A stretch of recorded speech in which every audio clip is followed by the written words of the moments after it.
Hello Yes, so everyone, welcome to Avanti classes. My name is Manjit Bhardwaj. I will teach you chemistry. तो चलिए lecture start करते हैं। आज हम basic concept का second lecture लगाने वाले हैं। तो पहले लेक्चर में हमने मोल कॉन्सेप्ट का 70% हिस्सा सीख लिया था। आज के लेक्चर में हम कुछ खास नहीं करेंगे, परसेंट वाले काम करने वाले हैं।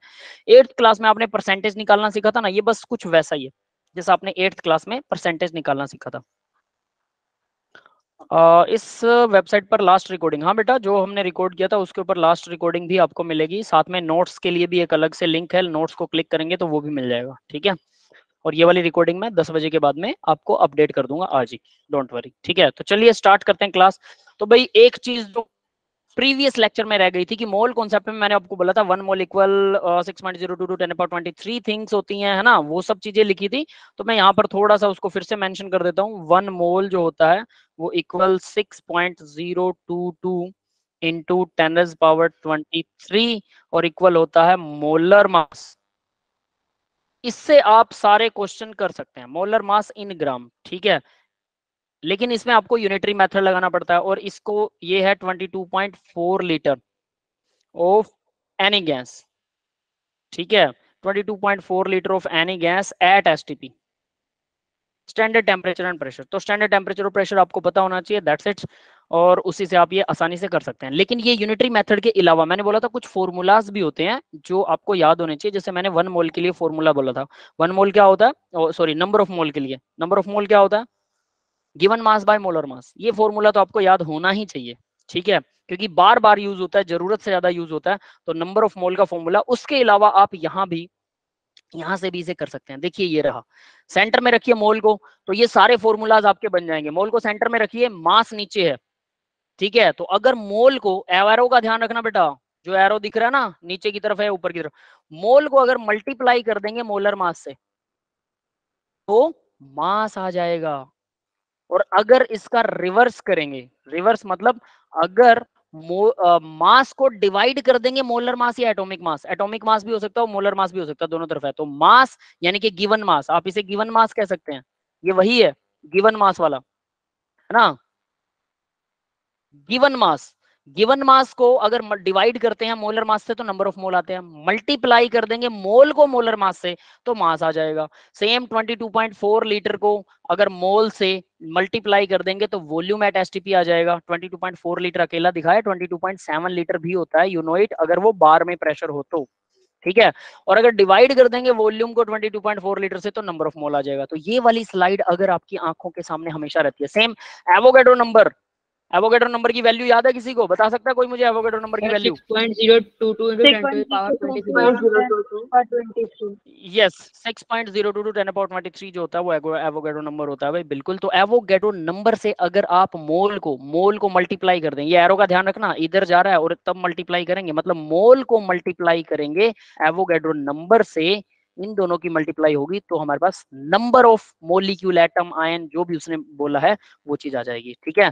तो ये इस तरह से ये फॉर्मूला वर्क करता है। तो ये वाला स्लाइड आपके माइंड में हमेशा रहना चाहिए।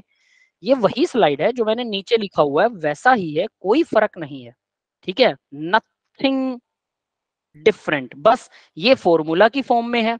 और वो मैंने आपको उसके थोड़े रिलेशंस बताए थे आपस में, यूनिटरी मेथड करके वो आप निकाल सकते हैं, ठीक है।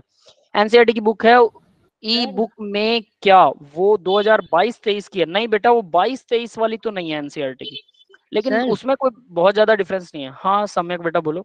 sir, जैसे आपने वॉल्यूम बताई 22.4 litre at STP, sir RTP में कितनी होगी? आरटीपी में 24.4 लीटर होगा, 24.4, ठीक है। ओके। वो अलग से याद रखना पड़ेगा आपको, पिछली स्लाइड्स में था, मैंने आपको बताया था, लेकिन शायद आप कंफ्यूज हो रहे थे तो ना भी समझ में आया। तो ये चीज ध्यान रखना बेटा। तो ये स्लाइड भी मोल कॉन्सेप्ट की सबसे इंपॉर्टेंट स्लाइड है। अगर ये दो स्लाइडें आती हैं तो मैंने आपको पहले भी बोला था 70% हिस्सा आपको मोल कॉन्सेप्ट का आ जाएगा। बाकी की चीजें तो 10th लेवल का मैथमेटिक्स है, परसेंट निकालना है, ये करना है, वो करना है, थोड़ी बहुत और है, कुछ लॉज हैं, ठीक है। STP standard temperature and pressure होता है बेटा, मोहम्मद शाहनवाज आपको बता रहा हूँ, ठीक है।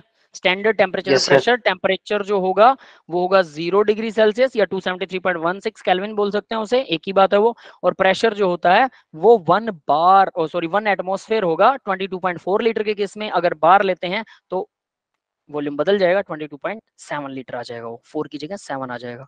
और अगर रूम टेम्परेचर लेते हैं तो टेम्परेचर बदल गया, 25 डिग्री सेल्सियस होता है रूम टेम्परेचर, और 1 एटमॉस्फेयर प्रेशर लेते हैं तो 24.4 आएगा।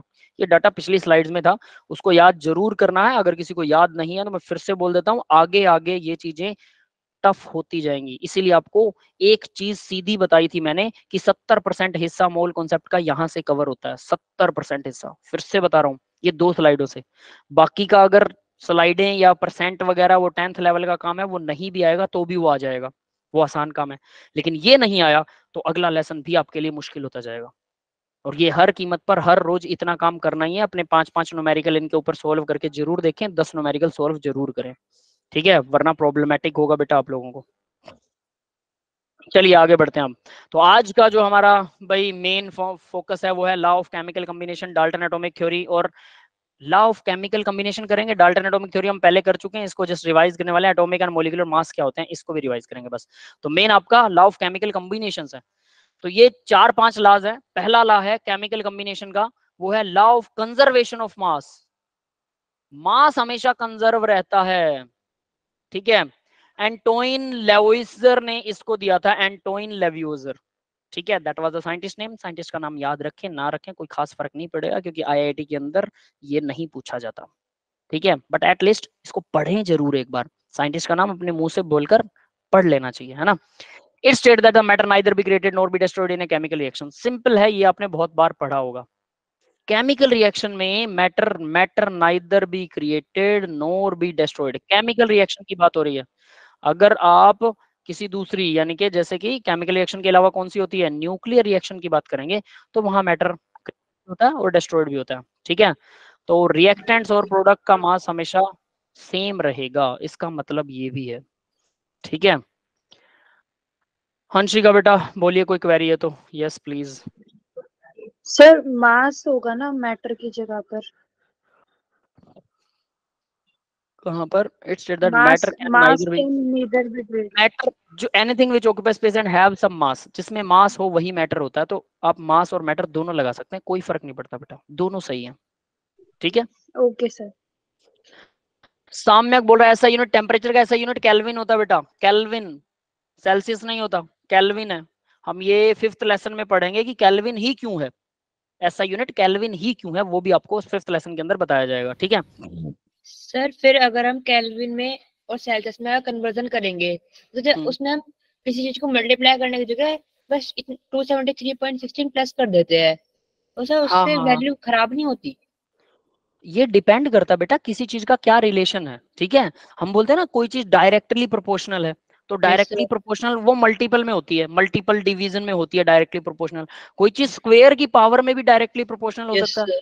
क्यूब की पावर में भी हो सकता है। ये डायरेक्टली प्रोपोर्शनल है, सीधा 273 जुड़ जाता है इसमें, कुछ इन दोनों स्केल में कोई फर्क नहीं है, एक वैल्यू का फर्क है 273.16 का। ये वैल्यू अगर आप ऐड कर देते हो तो वो केल्विन और सेल्सियस के बीच में ऐड या सब्सट्रैक्ट करते हो तो वो आपस में इंटर कन्वर्ट हो जाते हैं, ठीक है। सर सर ने हाँ, फर्स्ट क्लास में जो पढ़ा था एक बार शॉर्ट में बता दीजिए। फर्स्ट क्लास के अंदर वही पहली स्लाइड थी बेटा, ये वाली स्लाइड, मोल को कैसे चेंज करते हैं। 1 मोल कोई सब्सटेंस होता है, 1 मोल के अंदर, चलो थोड़ा आपको फिर भी रिवाइज करवा देता हूँ, यहाँ रिवाइज करवा देते हैं, ठीक है।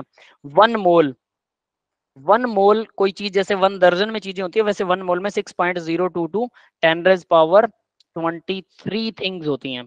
थिंग्स सर मतलब माइनस माइनस सर। नहीं, ये प्लस होता है बेटा, चीजें हैं ये, माइनस में नहीं होती हैं, ये प्लस में होती हैं, ठीक है। एटम हो सकते हैं, मोलिक्यूल हो सकते हैं, ठीक है, मोलिक्यूल्स, और एनीथिंग कुछ भी हो सकता है। मतलब जो चीज आपको बोले, इलेक्ट्रॉन है तो इलेक्ट्रॉन, प्रोटॉन है तो प्रोटॉन, न्यूट्रॉन है तो न्यूट्रॉन, इतनी चीजें होती हैं 1 मोल में। ये दोनों चीजें आपको हमेशा याद रखनी है। और वो इक्वल होता है मोलर मास इन ग्राम, मोलर मास, मोलर मास इन ग्राम, मोलर मास एएमयू में होता है, एएमयू एटॉमिक मास यूनिट, अकेला यू भी बोल देते हैं, यूनिफाइड मास, या फिर उसे डीए भी बोल देते हैं, डाल्टन, डाल्टन से आया 1 डीए, मतलब 1 मोल चीज की बात कर रहा हूं, है ना। मोलर मास इन ग्राम ये होता है। तो ये कहां से निकलता है, इसके लिए बता देता हूँ, एक एग्जांपल दे देते हैं, CO2। बाकी के बच्चे भी ध्यान से देख लो बेटा, आपकी रिवीजन हो जाएगी। कार्बन 12 होते हैं, कार्बन का एटॉमिक मास 12 है, पीरियोडिक टेबल में चेक करना, कार्बन का एटॉमिक मास 12 मिलेगा। ऑक्सीजन का कितना है, 15 पॉइंट समथिंग समथिंग है, तो उसको 16 लेते हैं, 16 है, 2 ऑक्सीजन लगे हुए तो 2 बार जुड़ेगा, 12 16 16 44, तो 44 ग्राम हो गया मोलर मास किसका, कार्बन डाइऑक्साइड का। अगर वाटर लेते हो तो वाटर का हाइड्रोजन का 1 होता है, 2 हाइड्रोजन है, ऑक्सीजन का 16 है, वही सेम टू सेम 18 आ गया, तो 18 ग्राम होता है वाटर का मोलर मास। तो मोलर मास सबका बदल जाएगा। जैसे हम कहते हैं ना, इसको यूं लगा लो कि जैसे हम कहते हैं कि अगर आपको बनाना लेने हैं 1 दर्जन, तो 12 बनाना दर्जन लोगे तो 12 आपकी साउंड कट रही वाटर। है। तो कट रही है आपकी साउंड। साउंड फॉर सब Yes, लगा के sir. देखता हूं बेटा, it may be internet issue हो, देखता हूं।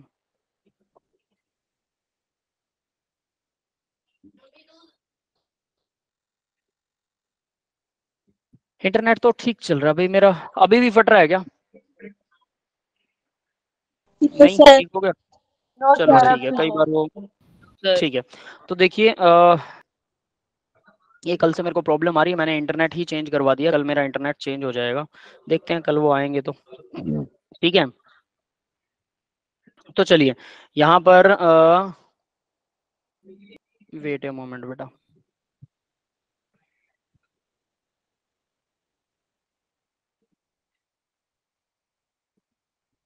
ठीक है। तो यहाँ मैं आपको एक चीज बता देता हूँ।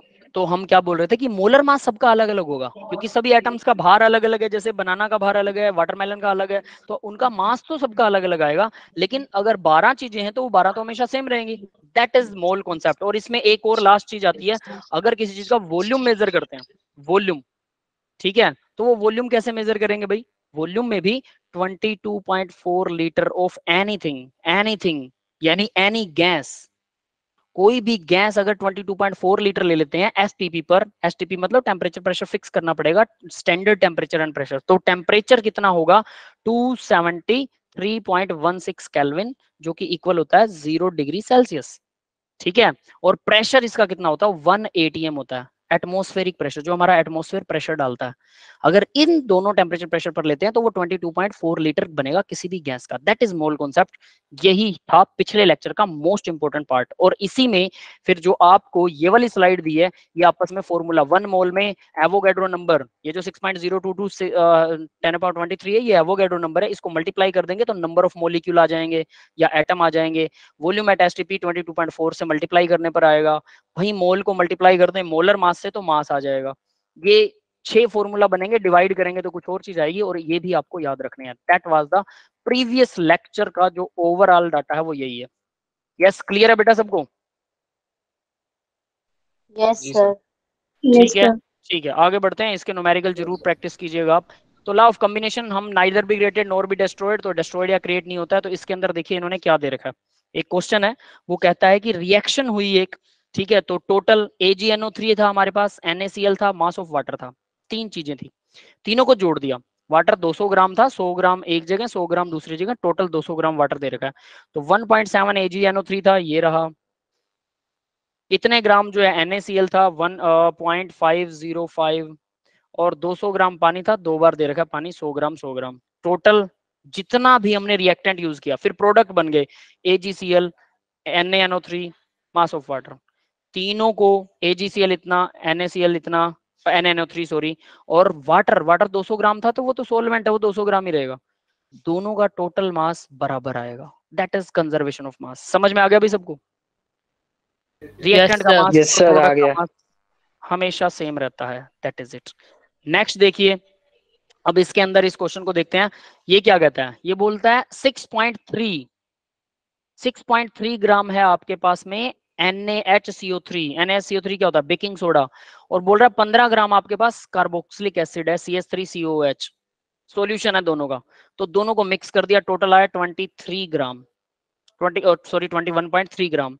अब वो बोल रहा है कि रेजिड्यू फाउंड वेट 18 ग्राम। वो कहता है कि हमें तो 18 ग्राम ही मिला, उसमें कुछ कार्बन डाइऑक्साइड निकली, इन दोनों की रिएक्शन हुई तो कार्बन डाइऑक्साइड निकली। तो बोल रहा है कितनी कार्बन डाइऑक्साइड निकली? जब हमें मिला ही 18 ग्राम, तो मतलब बाकी की कार्बन डाइऑक्साइड थी जो बाहर निकल गई, वो 3.3 ग्राम कार्बन डाइऑक्साइड थी जो बाहर निकल गई। यस बेटा, समझ में आ गए? क्योंकि टोटल Yes, sir. बराबर Yes, sir. रहना चाहिए, है ना? तो टोटल दोनों का बराबर ही रहेगा, दैट इज इट। तो ये दूसरा क्वेश्चन था। नेक्स्ट देखते हैं लॉ ऑफ, अब ये देखिए दूसरा लॉ है लॉ ऑफ कांस्टेंट एंड और डेफिनेट प्रोपोर्शन। कांस्टेंट और डेफिनेट प्रोपोर्शन का लॉ है, जोसेफ प्रोस्ट ने दिया था। ये given compound always exactly same proportion. अब ये बोल रहा है जैसे पानी आपने ले लिया, पानी के अंदर हाइड्रोजन कितनी होती है भाई, 2 पार्ट हाइड्रोजन है, 1 पार्ट ऑक्सीजन है, ठीक है, दैट इज वाटर।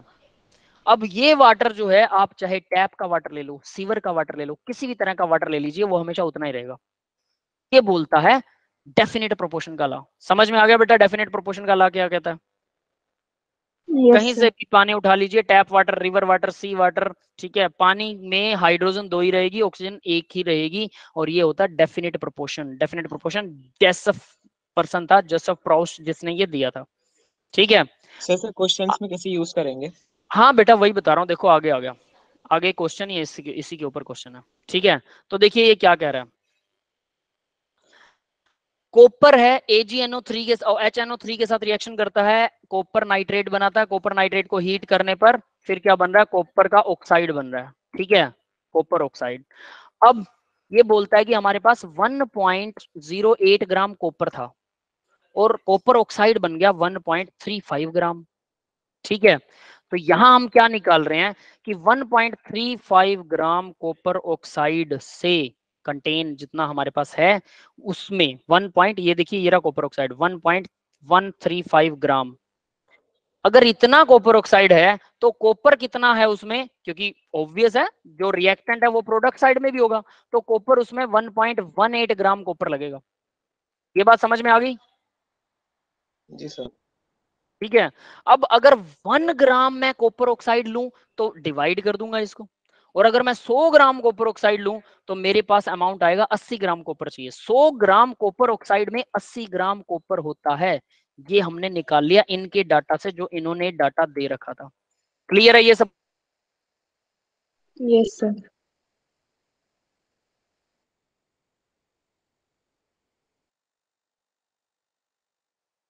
सर एक बार और बताना सर। सर माइक बंद है आपका। तो आपका माइक म्यूट हो गया। ओके, इसको नेक्स्ट पेज पर बताते हैं। देखिए डाटा याद कर लो मैं, 1.08, ठीक है। देखो क्या है, कॉपर है 1.08 ग्राम, ठीक है, और इसको इसने रिएक्शन वगैरह करवाया, कॉपर ऑक्साइड बन गया, टोटल इतना था।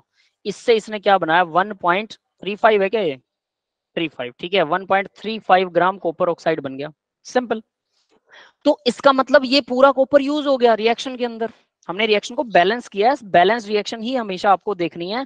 तो कॉपर इस कॉपर ऑक्साइड में कॉपर तो 1.8 ग्राम ही होना चाहिए कि नहीं होना चाहिए, ये खत्म तो नहीं होने वाला। क्लियर है ये बात?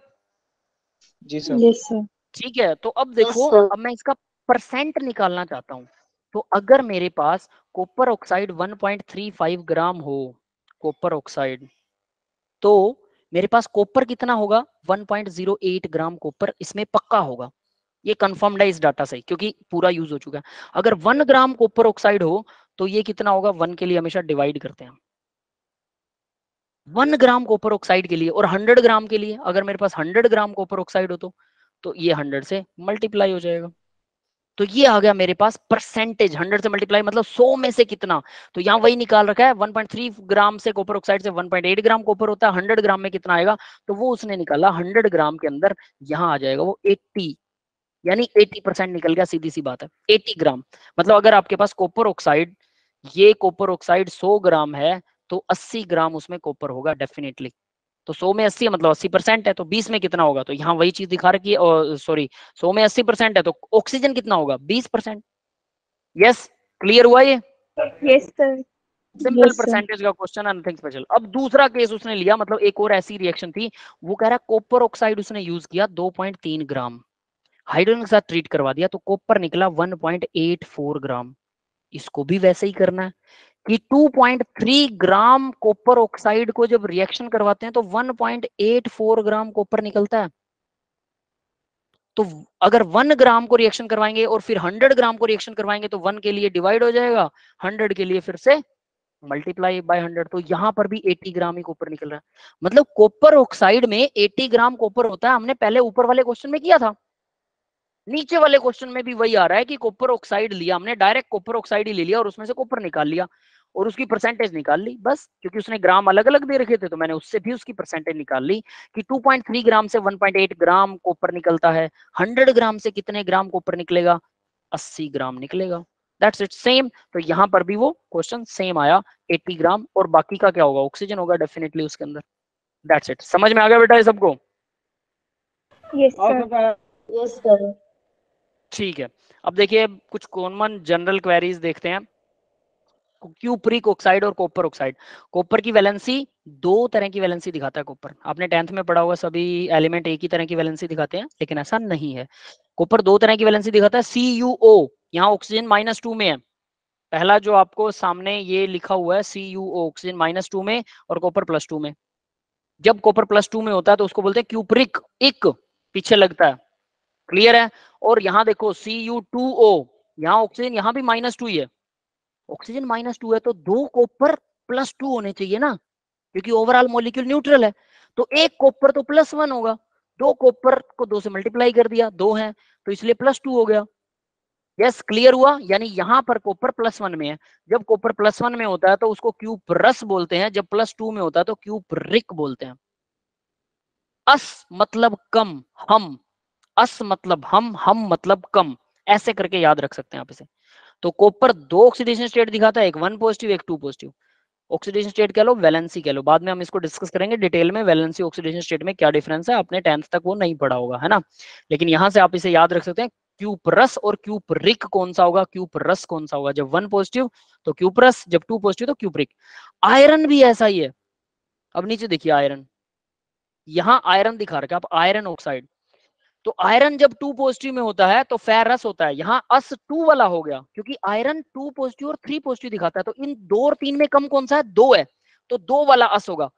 1 और 2 में कम कौन सा है, ऑक्सीजन वो पहले से हमेशा ऑक्सीजन -2 ही रहेगा, -2 रहेगा बेटा ऑक्सीजन। तो देखो 1 और 2 में कम कौन सा है, 1 वाला, जो कम है वो अस होगा, ठीक है। और 2 और 3, कॉपर तो 1 और 2 दिखाता है, आयरन 2 और 3 दिखाता है, तो इनमें कम कौन सा है, 2 वाला, 2 वाला अस होगा, 3 वाला इक होगा, ferrous ferric, that is the difference, ठीक है। Fe2O3 FeO, ये उसके दोनों के एग्जाम्पल्स हैं। यहाँ ऑक्सीजन -2 ही रहेगा, आयरन +2 होगा। यहाँ भी ऑक्सीजन -2 है, 3 ऑक्सीजन है तो -6 हो गया, ठीक है। और आयरन +6 दिखाएगा, 2 आयरन है तो एक आयरन +3 दिखाएगा, यहाँ +3 दिखा रहा है, ठीक है। अब एक और चीज होती है भाई, बच्चे जनरली इस फॉर्मूले को पूछते हैं, Fe3O4।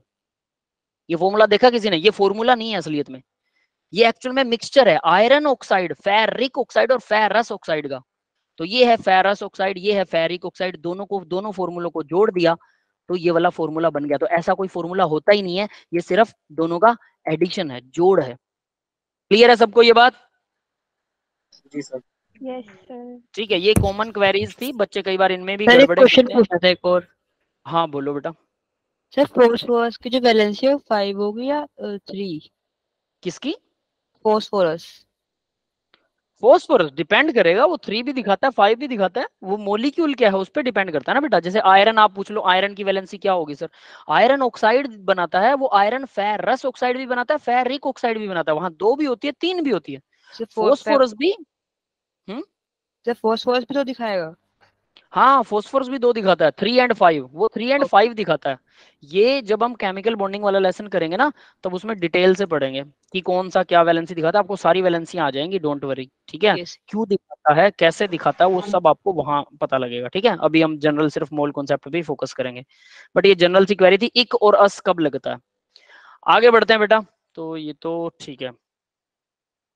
नेक्स्ट, तो यहां देखिए, यहां पर वही क्वेश्चन दे रखा है उसी के लेवल का। तो यहाँ कॉपर दे रखा है भाई आपको 7.95 और दूसरा कॉपर दे रखा है 6.35, कॉपर और कॉपर ऑक्साइड दोनों का दे रखा है। 7.95 कॉपर ऑक्साइड में कितना होता है, इतने ग्राम कॉपर है, 1 में कितना होगा, 100 में कितना होगा, यहाँ से परसेंटेज निकल गई, ठीक है।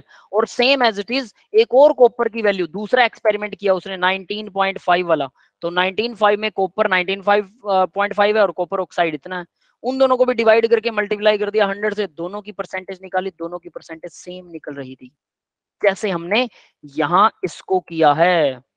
क्लियर है ये? परसेंटेज ही निकाल रहे हैं ना, दोनों को डिवाइड करके 100 से, तो 80% आ रहा है, तो दोनों में यहाँ भी वैसा ही आएगा। परसेंटेज वाले सम में खुद करके देखोगे तभी आएंगे, 8वीं 7वीं 8वीं क्लास में आप लोगों ने किए होंगे। ठीक है, simple same as it is. आगे बढ़ते हैं बेटा, लॉ ऑफ मल्टीपल प्रोपोर्शन। अब देखो पहला वाला लॉ तो बड़ा आसान था कि परसेंटेज हमेशा सेम रहती, पानी कहीं से भी उठा लो। ठीक है, दूसरे वाले लॉ के अंदर थोड़ा सा प्रॉब्लम आई कि हम उसका रेशो निकालते हैं, फिर उसके बाद में उसको 100 से उसकी परसेंटेज सेम रखी हमने, मतलब क्वेश्चन में थोड़ी प्रॉब्लम आई। अभी दूसरे वाला लॉ है मल्टीपल प्रोपोर्शन। ये क्या कहता है, when element combine with one other element to form two और more different compound, the mass of the one element which compound to constant to the other. तो ये क्या कह रहा है, देखो एग्जांपल देता हूं, water and H2O2 hydrogen peroxide, ये दो मॉलिक्यूल्स हैं, इनमें एलिमेंट सेम है ना, हाइड्रोजन और ऑक्सीजन दोनों यूज हो रहे हैं, same to same element use हो रहे यस सर। कंपाउंड अलग अलग है, कंपाउंड अलग अलग है ना। तो कंपाउंड अलग अलग है तो डेफिनेटली वो क्या कहता है कि जब हाइड्रोजन और दूसरे से, ये मल्टीपल प्रोपोर्शन है, हाइड्रोजन और ऑक्सीजन एक दूसरे से मल्टीप्लाई वो करेंगे, रिएक्शन करेंगे, तो इसमें देखो 2:1 आएगा ऑक्सीजन का, है ना, इसका रेशो 2:2 आएगा, ये ऐसा कुछ रेशो आ रहा है। तो यहाँ ये कहता है वो उनका आपस का ratio, be a simple ratio which combine with a constant mass of other, तो उनका रेशो सेम आएगा। मतलब अगर मैं हाइड्रोजन को फिक्स कर दूं 2:, अब इसका हाइड्रोजन का यहाँ रेशो नहीं करना, 2:1 लगाने की बजाय ऑक्सीजन का मास कितना होता है 16, ये 2:, यहाँ कितना आएगा 32, समझ में आया। Yes sir. ऑक्सीजन का मोलर मास निकालना, हाइड्रोजन का मोलर मास निकाला मैंने, ये एटम नहीं है, मोलर मास है दोनों का। अब वो कह रहा है कि अगर मैं एक का मास फिक्स कर दूं, तो देखो हाइड्रोजन का मास फिक्स हो चुका है, दोनों में सेम है, 2 आ रहा है, ऑटोमेटिकली सेम है इस एग्जांपल में। तो कहता है कि दो बाकी का जो मास बचेगा ना, यानी 16:32 अगर आप लेते हो, तो वो रेशो इनका क्या बनेगा, मतलब ऑक्सीजन का रेशो दोनों कंपाउंड्स के अंदर एक होल नंबर में होगा, तो 1:2 सिंपल होल नंबर बनेगा। ये है वो लॉ, समझ में आ गया भाई ये लॉ। जी सर। Yes sir. सर एक बार और रिपीट कर दीजिए। दोबारा बताता हूँ, देखो मान लो एक कंपाउंड है, उसने वाटर बनाया, H2O2 बनाया, ठीक है, तो वो कह रहा है इनका मोलर मास निकाल लीजिए। मोलर मास निकाल सकते हैं, परसेंट भी निकाल सकते हैं, एक ही बात निकलेगी, परसेंट से भी सेम निकलेगा, क्योंकि मोलर मास का रेशो भी वही। तो हाइड्रोजन का है 2 हाइड्रोजन लगे हुए हैं, ऑक्सीजन का 16 होता है मोलर मास, पीरियोडिक टेबल से चेक कर सकते हो आप इसे। ठीक है, हाइड्रोजन यहाँ पर 2 है, ऑक्सीजन 2 लगे हुए, तो 32 हो गया टोटल मोलर मास। तो कहता है कि अगर हाइड्रोजन को फिक्स कर दें, यानी किसी एक एलिमेंट का मास फिक्स कर दीजिए, यहाँ पर भी 2 कर दिया मैंने, यहाँ पर भी 2, अगर ना हो 2 तो मैं मान लो यहाँ 1 होता सपोज, तो मैं इस पूरे को 2 से मल्टीप्लाई कर देता, तो ये बन जाता 2 और वो बन जाता 64, कोई दिक्कत नहीं है, 264 आ जाता, तो 2 यहाँ क्या हो जाता, फिक्स हो जाता। समझ में आ गया क्या करना है अगर ना हो तो। मोलर मास से भी वही रेशियो आएगा। हाँ, तो ये इन दोनों का तो 2-2 मैंने कर दिया। अब जो बाकी बचा ना ऑक्सीजन, जब इनका रेशो लेता हूं तो वो सिंपल होल नंबर रेशो आता है, बस यही कहता है हमारा लॉ। तो वो 16:32 निकालेंगे, 1:2 आएगा। क्लियर है। सिंपल रेशियो से क्या मतलब है? सिंपल रेशो जैसे 1 2 3 1.1 2.3 ऐसा नहीं आएगा, सिंपल होल रेशो मतलब 1 2 3 इस तरह का डिजिट आएगा सिंपल। Okay sir. ठीक है, दैट इज इट। अब इसको परसेंटेज की फॉर्म में भी ले सकते हैं, तो यहाँ एक एग्जांपल दे रखा है, यहाँ देखो मैंने H2O2 और H2 और O2 का एग्जांपल दे रखा है परसेंट की फॉर्म में, तो परसेंट की फॉर्म में भी आप इसे देख सकते हैं। देखो कंपाउंड ए था टिन, इन्होंने एग्जांपल अलग लिया है, ऑक्सीजन और टिन का एग्जांपल लिया है, और दूसरा है ऑक्सीजन। तो टिन पहले कंपाउंड में टिन है 78% और ऑक्सीजन है 21%, परसेंट ले रखा है, एटॉमिक मास नहीं लिया। दूसरे कंपाउंड में टिन है 88 और ऑक्सीजन है 11.88। ठीक है, अब वो कह रहा है मल्टीपल प्रोपोर्शन के लॉ को प्रूव करो, तो हमने क्या किया भाई, 21 पार्ट्स अगर ऑक्सीजन लेते हैं जो पहले कंपाउंड का है, तो हमारे पास टिन आता है 78%, तो 1 पार्ट अगर ऑक्सीजन लेंगे तो दोनों का डिवाइड कर दिया, हमारे पास आ गया 3.7 पार्ट ऑफ एसएन।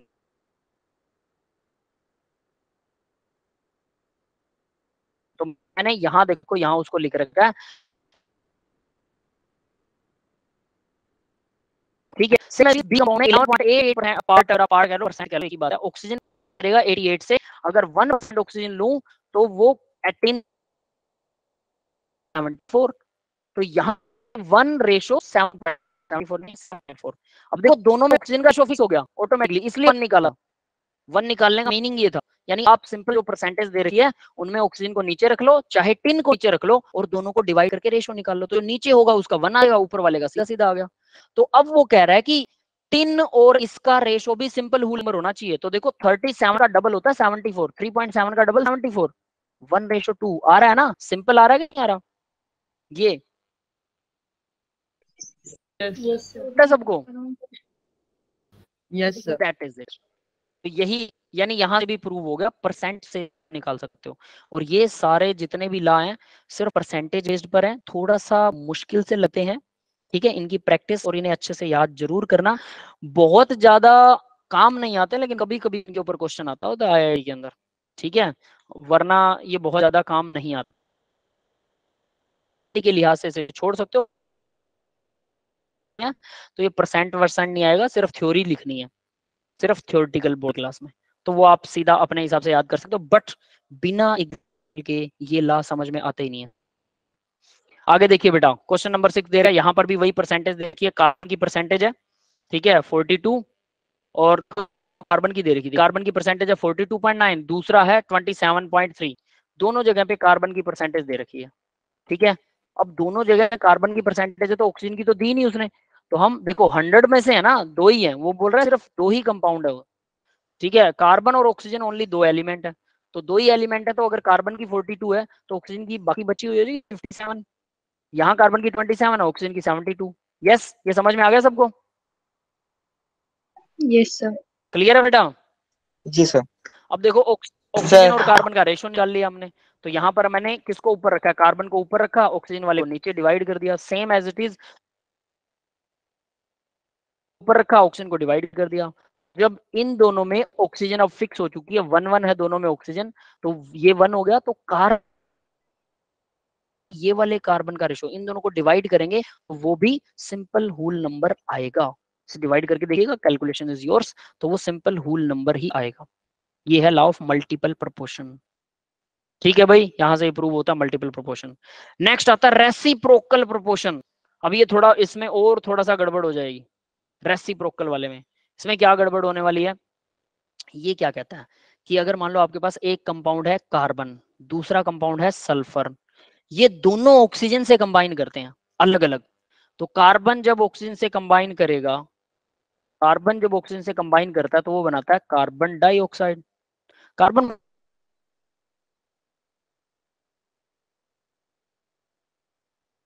मोनोऑक्साइड भी बना सकते हो आप,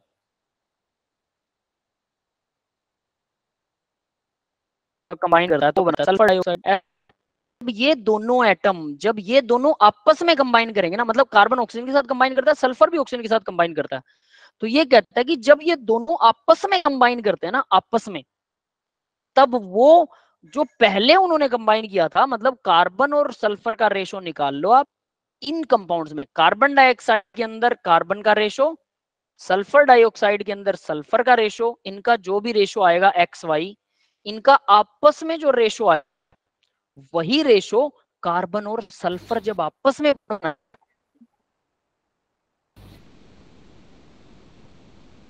तब आएगा। तो साउंड ब्रेक हो रही है। तो साउंड समझ बहुत आया? ज्यादा हो रही है, आपस में ये गाइस, ये जब दोनों बहुत ज्यादा हो रही है। सर बहुत ज्यादा ओके बेटा मैं देखता हूँ, रुकिए रुकिए, ठीक है ठीक है ठीक है, रुकिए।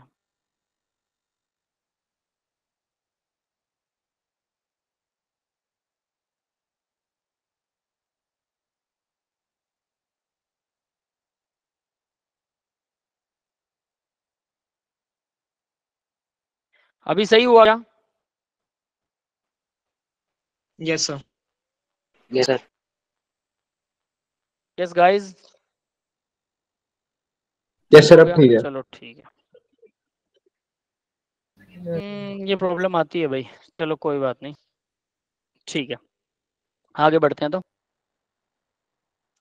तो ये वो क्या बोल रहा है कि जब कार्बन ऑक्सीजन के साथ रिएक्शन करता है, सल्फर ऑक्सीजन के साथ रिएक्शन करता है, तो वो दो कंपाउंड बनाते हैं अलग अलग, ठीक है, और इन दोनों कंपाउंड में कार्बन और सल्फर का मैं रेशो देखूं, कार्बन का रेशो और सल्फर का रेशो किसमें, कार्बन डाइऑक्साइड में और सल्फर डाइऑक्साइड में, अगर इनका देखता हूं, और जब ये दोनों आपस में कंबाइन करके CH2 बनाते हैं, तो इसमें जब मैं कार्बन और सल्फर का रेशो चेक करूंगा तो ये दोनों रेशो जो है वो बराबर आने वाले हैं, सिंपल होल नंबर में ये आपस में बराबर आएंगे। समझ में आ गया बेटा क्या कह रहा है? डिवाइड में रख के निकलेंगे ये भी। सर डिवाइड में रख हाँ के सबको निकलेंगे डिवाइड में ये भी। करना, बिल्कुल बिल्कुल बिल्कुल डिवाइड करना पड़ेगा। सर ठीक है बोलो। सर सर जिस एलिमेंट में दोनों कंबाइन कर रहे हैं, सी और एस को हम कंबाइन कर रहे हैं उसे, तो हम दोनों में जो बन रहे हैं डाइऑक्साइड है मोनोऑक्साइड, वो सेम ही बननी चाहिए। नहीं नहीं नहीं, आप डाई मोनो कुछ भी बना सकते हो, जो बनता है, जो एग्जिस्ट करता है। ऐसे मत करना लेकिन CO5 दोनों में बना दो। सेम बनने चाहिए। नहीं नहीं, कोई जरूरी नहीं है, मोनोऑक्साइड भी बना सकते हो अगर बनता है तो। जैसे मैं सिंपल एग्जांपल ये लिखूं, इन्होंने सारे डाइऑक्साइड बना रखे हैं, अगर मैं कार्बन और ऑक्सीजन को यहाँ कार्बन मोनोऑक्साइड बना दिया और सल्फर और ऑक्सीजन से मैंने सल्फर डाइऑक्साइड बना दिया, ठीक है, डाई की जगह ट्राई बना देते हैं, सल्फर ट्राइऑक्साइड बना दिया, और अब मैं कार्बन और सल्फर को ऐड कर रहा हूँ, इसका सल्फर डाइऑक्साइड। तो यहाँ देखो, यहाँ डाइऑक्साइड डाई सल्फाइड है, ये ट्राइऑक्साइड है, ये मोनोऑक्साइड है। ऐसा भी बना सकते हो, तब भी रेशो सेम आएगा, और ये तीनों मॉलिक्यूल एग्जिस्ट करते हैं। सो सर मतलब Exist- हमें सिर्फ एलिमेंट सेम रखने हैं। हाँ एलिमेंट सेम होने चाहिए, एग्जिस्ट करें वो मॉलिक्यूल जो आप बना रहे हो। ऐसा ना हो CO5 बना दो आप, CO5 कभी एग्जिस्ट ही नहीं करता, तो सर वो एक तो नहीं बना एग्जांपल सकते। के साथ बता दूंगा। हाँ एग्जाम्पल बताता हूँ बेटा, बताता हूँ आगे इसका वो आएगा, डोंट वरी। हाँ अंशिका बेटा बोलिए। सर जैसे कार्बन मोनोऑक्साइड और जो 3 कंपाउंड बने हैं, तो इसमें से अगर हम रेशो निकालेंगे, तो जैसे फर्स्ट वाले में हमने कार्बन डाइऑक्साइड और सल्फर डाइऑक्साइड, तो O2 का सेम आएगा, तो हमने कार्बन और सल्फर का रेशो निकाल लिया था। लेकिन जो अभी आपने एग्जांपल बताया, उसमें से कैसे निकालेंगे? बताता हूँ देखो, पहले एग्जांपल को डिस्कस कर लेते हैं, ठीक है। Carbon dioxide, carbon oxygen O2, carbon का होता है 12, ऑक्सीजन कितना है 16 दूना 32, ठीक है। फिर सल्फर डाइऑक्साइड, सल्फर का होता है 32, ऑक्सीजन का हो गया 32, 2 ऑक्सीजन लगे हुए हैं। और यहां मैं निकालूं फिर CS2, कार्बन का हो गया 12 और सल्फर का 32 दूना 64 हो गया 64, ठीक है। तो पहले कार्बन और इसका निकाल लें, कितना बनेगा भाई, 6 और 16 बन रहा है, और 3 और 8, 3 और 8 बनेगा कार्बन डाइऑक्साइड का, ठीक है। और इसका सल्फर डाइऑक्साइड का बनेगा 1:1, ठीक है। तो देखो कार्बन का आ रहा है 3, सल्फर का आ रहा है 1, आ रहा है 3:1। ये समझ में आ गया कार्बन और सल्फर का। अब carbon yes di sir. Sulphide का देखो 12 और 64 आ रहा है, 12 और 64 कितना होगा भाई, इसको 2 से डिवाइड करेंगे 6 और 32 आ गया, फिर 2 से 3 और 16 आ गया, ठीक है। यहां पर आ रहा है इसका 3 और 16, 3:16। तो देखो कार्बन का सेम आ गया, कार्बन का तो सेम आ रहा है 3:3। तो सल्फर जो है वो 1 और 16, यानी कि वो 16 गुना हो सकता है, ये वही वाला मल्टीपल रिलेशन वाला आ जाएगा, बस सिंपल CS2। समझ में आया? जब इसको परसेंटेज में निकालोगे तब वो ज्यादा बेटर समझ में आएगा। सेम एज इट इज जब आप इन्हें निकालोगे, यहां पर भी वैसा ही कुछ निकलने वाला है। कार्बन और ऑक्सीजन 12 और 16, ठीक है, ये 12 और 16, वहां पर 12 और 32 था, तो ये आ जाएगा 3:4, ठीक है। 3:4 आएगा कार्बन और ऑक्सीजन का। और सल्फर ट्राइऑक्साइड का कितना आएगा, 32:48, है ना। तो 16 दूना 32, 16 तिया 48, 2:3 इसका आएगा। अब यहाँ पर सल्फर और ऑक्सीजन, ठीक है, तो कार्बन और सल्फर का कितना आ रहा है यहाँ 3:2 आ रहा है, और CS2 का कितना आ रहा है 3:16 आता है, वो पहले ही हमने निकाला था, तो ये 3 तो सेम निकल रहा है। तो यहाँ 2 और 16 का जब रेशो निकालेंगे 1:8 के अंदर सल्फर कंबाइन कर रहा है, ये ऐसा निकलेगा, ठीक है। इसका एग्जांपल लेते हैं, बेटर एग्जांपल लेते हैं, डोंट वरी। यहां से आपको शायद समझ में नहीं आएगा मोलर मास के हिसाब से, ठीक है। चलिए इसका बेटर एग्जांपल लेते हैं, जैसे इन्होंने दे रखा है, ये देखिए यहां पर क्या है, NH3 अमोनिया है, वाटर है, और N2O3 है। तो क्या किया इसने, अमोनिया में नाइट्रोजन और हाइड्रोजन की परसेंटेज दे रखी है, ठीक है। वाटर में ऑक्सीजन और हाइड्रोजन की परसेंटेज दे रखी है, और same as it is nitrogen और ऑक्सीजन की बाद में परसेंट, मतलब हाइड्रोजन यहां से रिप्लेस कर दिया, दोनों में हाइड्रोजन था, दोनों ने हाइड्रोजन के साथ रिएक्शन की, अमोनिया नाइट्रोजन में भी, नाइट्रोजन ने भी ऑक्सीजन ने भी, दोनों ने हाइड्रोजन से रिएक्शन की और अमोनिया बना दिया, ठीक है। इसका अगर हम वो ट्रायंगल बनाना चाहें तो कैसे बनेगा, मेरे पास नाइट्रोजन है और साथ में मेरे पास ऑक्सीजन है, दोनों हाइड्रोजन से रिएक्शन करते हैं, तो ट्रायंगल बनेगा, ये बनेगा NH3, ये बनेगा वाटर H2O। अब वो कह रहा है जब ये दोनों आपस में रिएक्शन करेंगे तब वो N2O3 बनाते हैं, सपोज, ठीक है, वो NO भी बना सकते हैं, O2 भी बना सकते हैं, N2O भी बना सकते हैं, सारे कंपाउंड बना सकते हैं, सबके साथ आप चेक कर सकते हो, कोई दिक्कत नहीं है। हमने यहाँ पर एग्जांपल लिया N2O3 का, उसकी भी परसेंटेज इसने दे दी, ठीक है। मोलर मास से भी आप निकाल सकते हैं, we can also take molar mass also, ये मैंने ऊपर लिखा हुआ है, ये देखिए ये, ठीक है, इससे भी हम निकाल सकते हैं इसको। तो देखिए अब हमने क्या किया, 1 पार्ट हाइड्रोजन के लिए निकाला, अमोनिया था हमारे पास, देखो हाइड्रोजन कितना है, अगर आप यहाँ पर वेट इसको थोड़ा रब कर देता हूं, अब देखिए जरा, यहाँ पर हाइड्रोजन, यहाँ पर भी हाइड्रोजन 17% है, नाइट्रोजन 82% है, तो ये क्या कह रहा है 1% के लिए, 1% के लिए कितना निकलेगा, 17% में 82% यूज होता है नाइट्रोजन अमोनिया में, that is for ammonia NH3 ना, 17% हाइड्रोजन यूज होती है और 82% होता है अमोनिया। इससे मैंने निकाला 4%, 4 पार्ट आएगा नाइट्रोजन, मतलब हाइड्रोजन अगर 1 है तो नाइट्रोजन निकलेगा 4 part. Same as it is दूसरे वाले में, वाटर में अगर हाइड्रोजन को 1 करूं तो दोनों का परसेंट को डिवाइड किया तो यहां मेरे पास 8.01 पार्ट आया ऑक्सीजन, तो ये ऑक्सीजन 8.01, दोनों को हाइड्रोजन का दोनों 1 कर लिया, दोनों हाइड्रोजन यहां पर 1 कर लिए।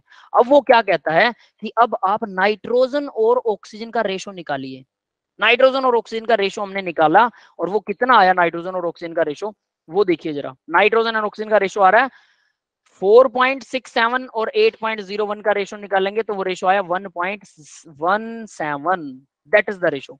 अब ये कह रहा है कि जब ये तो नाइट्रोजन और ऑक्सीजन का रेशो है ये वाला, ये परसेंटेज वाला, बट अगर नाइट्रोजन और ऑक्सीजन आपस में कंबाइन कर रहे हैं, N2O3 बना रहे हैं, तो N2 और O3 का भी परसेंटेज उसने दे रखा था, इन दोनों की परसेंट को भी जब आप डिवाइड करेंगे तो नाइट्रोजन और ऑक्सीजन का रेशो अब भी 1.17 ही आएगा, 1.1 रेशो 1.17। समझ में आया? एग्जाम्पल को याद रखिएगा। मुस्कान बेटा यस पूछिए, क्या क्वेश्चन आपका? सर एक्चुअली मुझे ये पूछना है कि मेरा ना इंटरनेट ठीक नहीं है, तो मुझे इसका रिकॉर्डेड वर्जन कब तक मिल जाएगा? बेटा अभी 10 बजे रिकॉर्डेड वर्जन मिल जाएगा आपको बिटली लिंक के अंदर, ठीक है, जो बिटली लिंक है, बिटली लिंक पता होगा आपको, bit.ly/मंजीत सर के नाम से गूगल क्रोम के अंदर उसको डाल दीजिएगा, सारे अक्षर छोटे हैं। दोबारा भेजूं क्या बिटली लिंक?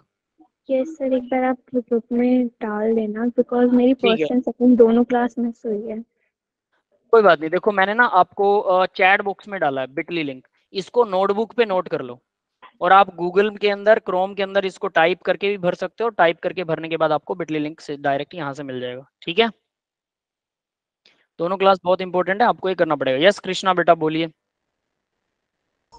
सर लेकिन पिछले वाले एग्जाम्पल में इसमें तो क्लियर हो गया, लेकिन पिछले वाले एग्जाम्पल में शायद सर ये सेम चीज। वो एग्जाम्पल मैंने लिया था मोलर मास का, आप मोलर मास को भी ऐसे लेके फिर उनको 1 के वैल्यू से निकाल के फिर निकाल सकते हैं, 1 की वैल्यू उन दोनों की निकालनी पड़ेगी। मैंने पिछले एग्जाम्पल में वो 1 नहीं निकाला था, वो ओवरऑल बताया था कि आपको समझ आए कि मैं क्या कहना चाहता हूँ, ठीक है। ये एग्जाम्पल पर्टिकुलर है, अच्छा ठीक सर, है, मतलब वहां मोलर मास लेके मोलर मास को, एक यूनिट सेम करनी पड़ेगी हाँ मतलब। मोलर मास को फिक्स करना, yes yes yes, 1 unit fix करना पड़ेगा, उसके बाद सही निकलेगा। हंशिका बेटा बोलिए। सर जैसे कि जो हम रेशो लेंगे वो होल नंबर्स में होना चाहिए, तो जो हमने नाइट्रोजन और ऑक्सीजन का लिया तो उसको हम अप्रोक्स में लेके भी रेशो निकाल सकते हैं। अप्रोक्स में कैसे? जैसे कि 4.67 है तो इसको हम 5 लेके और 8.01 को 8 लेके कर सकते हैं रेशो। बेटा फिर ना वो पॉइंटों में डिफरेंस आ जाएगा, आ तो जाएगा लेकिन पॉइंटों में डिफरेंस आ जाएगा, वो प्रॉब्लम करेगा। कुछ जगह पर आप होल नंबर ले सकते हैं, थोड़ा आसपास ले लें, जैसे को 5 कर दें या 4.5 कर दें, कुछ जगह पर चलता है, लेकिन यहाँ एग्जैक्ट वैल्यू निकालनी है दोनों की। ये डाटा अलग है, नाइट्रोजन हाइड्रोजन के साथ रिएक्शन कर रहा है, ऑक्सीजन हाइड्रोजन के साथ रिएक्शन कर रहा है, इनसे जो डाटा मिला अलग मिला, और फिर नाइट्रोजन और ऑक्सीजन से जो डाटा मिल रहा है वो बिल्कुल अलग मिल रहा है। दोनों को अगर आप कंपेयर करेंगे होल नंबर बना के, वो कंपैरिजन फिर मुश्किल हो जाएगा, वो पॉइंटों में गड़बड़ कर देगा, ठीक है। तो ये पूरा करना पड़ेगा, इसका कोई इलाज, okay sir. Calculation must be there. कुछ कैलकुलेशंस में मैं आपको खुद बताऊंगा कि यहाँ अंदाजा लगा सकते हैं, यहाँ आप अंदाजे से ले सकते हो, कम ज्यादा कर सकते हो, कोई दिक्कत नहीं, ठीक है भाई। ये समझ में आया? क्वेश्चन समझ में आना चाहिए, तभी आपको फॉर्मूले, वो क्या बोलते हैं इसको, जो ला है वो समझ में आएंगे। ये मल्टीपल प्रोपोर्शन का ये वाला ला है, थोड़ा सा टिपिकल लगता है बच्चों को, but you can do it easily अगर आपके पास सामने क्वेश्चन है तो। इस क्वेश्चन को ना एक हिसाब से याद कर लो। आपने पता है 10th में आप क्या करते थे, एक फॉर्मूले के ऊपर 10 क्वेश्चंस आपकी एक्सरसाइज में होते थे। अब 10th और +1 में यही डिफरेंस है, मैंने आपको ओरिएंटेशन में भी बताया था जब आपकी फर्स्ट क्लास लगी थी कि 10th में तो 10 दिन का काम एक दिन में कर सकते हो, क्योंकि एक फॉर्मूले पर 10 क्वेश्चंस हैं और आप एक फॉर्मूले में एक एक्सरसाइज आप पूरी करते हो, उसमें एक ही फॉर्मूला यूज होता है, ज्यादा ज्यादा 2 यूज होते हैं। यहाँ आप क्या कर रहे हो, एक फॉर्मूला कर लिया, एक क्वेश्चन कर लिया, उसके बाद वो क्वेश्चन दोबारा तो नहीं करने वाले, तो इसकी प्रैक्टिस कब होगी भाई, वो होगी ही नहीं। तो ये वाला फॉर्मूला ही भूल जाएंगे कि इसमें डिवाइड करना था, उसमें क्या करना था, पहले वाले में क्या करना था। 3-4 तो हमने अभी अभी कर लिए क्वेश्चन, तो किसमें क्या डिवाइड मल्टीप्लाई किससे करना है, किसकी वैल्यू कैसे निकालनी है, वो प्रोसेस भूल जाते हैं हम। क्वेश्चन समझ में आ जाता है बट प्रोसेस भूल जाते हैं। अगले दिन तो बिल्कुल ही साफ हो जाएगा और 10 दिन बाद तो आपको याद ही नहीं रहेगा ऐसा कोई लाभ ही था। इसीलिए इसका इलाज ये है कि practice practice practice and practice, यानी आपको डीपीपी हर कीमत पर सॉल्व करनी है, नोटबुक से, नोटबुक के ऊपर लिख लिख के देखना है। ये जितने भी एग्जांपल हैं नोटबुक के ऊपर लिख लिख के खुद कीजिए। क्वेश्चन समझ लिया, समझने के बाद वैल्यूज नोट कर ली, फिर इसको वैनिश, इसको साफ कर दीजिए, पीडीएफ मत देखिए, अब आप खुद अपनी नोटबुक से खुद कैलकुलेशन करके देखिए। शुरू में लगेगा कि ये तो बहुत मुश्किल हो रहा है भाई, डेली 1 से 1.5 घंटा एक सब्जेक्ट पर लगाना है आपको डेली। अगर आप नहीं लगा रहे हैं और 10 दिन जा चुके हैं तो समझ लेना अब आपकी पढ़ाई आप खुद खराब कर चुके हैं। फिर वो बैकअप होना इम्पॉसिबल हो जाता है बच्चे के लिए, फिर वो ऊपर ऊपर से करता है, पास तो हो ही जाता है, लास्ट में उसको लगता है कि मेरा रैंक आएगा, ये आएगा, वो आएगा, वो पॉसिबल नहीं हो पाता है इसी वजह से, क्योंकि हर रोज का काम, हर रोज 1.5 घंटा एक सब्जेक्ट के लिए लगाना ही पड़ेगा बेटा, हर रोज you must have to do that, तभी काम बनेगा। ठीक है, चलिए अब आगे बढ़ते हैं। तो गे-लुसैक, देखो भाई ये थे थोड़े मुश्किल वाले, अब आसान वाला आ गया, कोई दिक्कत नहीं इसमें। गे-लुसैक क्या कहता है, सीधी सी बात है, ये मैंने रिएक्शन लिख रखी, वहां पे थोड़ा धुंधली दिखाई देती है ये, ठीक है। 1 हाइड्रोजन 1 क्लोरीन 2 HCl बनाते हैं, इसको बैलेंस कर लो। बैलेंस के सामने ये जो लिखे होते हैं ना, इनको बोलते हैं स्टोकियोमेट्रिक कोफिशिएंट, कोफिशिएंट गुणांक 1 1 2। बैलेंस करने के बाद रिएक्शन को जो सामने आते हैं, अब इसको वॉल्यूम में बदल दो, 1 litre plus 1 litre equal 2 litre. ये हमेशा प्लस नहीं करना है, इसलिए मैंने प्लस का साइन लगा भी नहीं रखा है, समझ में आ रहा है। इसको प्लस नहीं करना है, प्लस का साइन नहीं लगाया मैंने इनके बीच में, क्योंकि बच्चे सोचते हैं इनको जोड़ना है, यहाँ 2 आएगा, ऐसा नहीं होता। वाटर का एग्जांपल देता हूँ, H2O बनाना है, H2 प्लस O2 क्या बनेगा, H2O, H2O बनेगा 2 और ऑक्सीजन हाइड्रोजन होंगे 2, तो 2 लीटर हो गया हाइड्रोजन, 1 लीटर होगा ऑक्सीजन, टोटल तो 3 लीटर आएगा ना, लेकिन यहाँ 2 लीटर ही बनेगा। ये है गे-लुसैक लॉ, मतलब जो आप बैलेंस करते हैं, बैलेंस में जो कोफिशिएंट लगे होते हैं, स्टोकियोमेट्रिक कोफिशिएंट बोलते हैं उनको, गुणांक लगे होते हैं, उनसे आप इसे आसानी से बैलेंस कर सकते हैं। यस बेटा, समझ में आ गया। Yes sir sir. कैसे बनाऊं? यही है आपका कौन सा लॉ, गे-लुसैक लॉ। हाँ क्या कह रहे थे बेटा, सर ये 2 लीटर कैसे बना वाटर, जबकि ये 2 हाइड्रोजन 2 लीटर ऑक्सीजन होगी? बैलेंस किया है हमने, बैलेंस किया है, मत देखो उसको, बैलेंस किया है, बैलेंस देखिए। ये मत सोचिए कि 2 लीटर और 1 लीटर से 2 लीटर बनेगा, वॉल्यूम तो कम ज्यादा हो सकता है, एक गैस का वॉल्यूम कम हो सकता है, किसी दूसरी गैस का वॉल्यूम उतने ही अमाउंट में ज्यादा हो सकता है, वो तो मॉलिक्यूल के स्ट्रक्चर पे, शेप पे डिपेंड करेगा, कम भी हो सकता है। उसके चक्कर में मत पड़ो, सिर्फ बैलेंस करो, इसलिए बोल रहा हूँ बैलेंस। 2 लीटर, 2 H2 थे, 1 O2 था, मतलब 2 लीटर H2 लेंगे, 1 लीटर O2 लेंगे, तो 2 लीटर H2O बनेगा। ये कैसे डिपेंड करता है, कैसे आता है, 1 मोल मैंने कल समझाया था, 1 मोल के अंदर 22.4 लीटर होते हैं, सभी गैसेस के 22.4 लीटर होते हैं 1 मोल में। ठीक है, तो आपने दो मोल ले लिए हाइड्रोजन के, 1 मोल ले लिया ऑक्सीजन का, तो 2 मोल पानी बन रहा है, समझ में आ। तो वो तो मोल पर डिपेंड करेगा कि वो कितना बनेगा, और उसी मोल को हमने लीटर में कन्वर्ट कर दिया कि वो मोल की जगह आप लीटर भी ले सकते हो, प्रेशर भी ले सकते हो इसकी जगह पर, बाकी की कंडीशनें अगर फिक्स कर दो तो लीटर सेम आ जाएगा, और उसी हिसाब से लीटर भी स्टोकियोमेट्रिक कोफिशिएंट की तरह काम करेगा, उनको जोड़ना नहीं है। क्लियर है बेटा। Yes sir.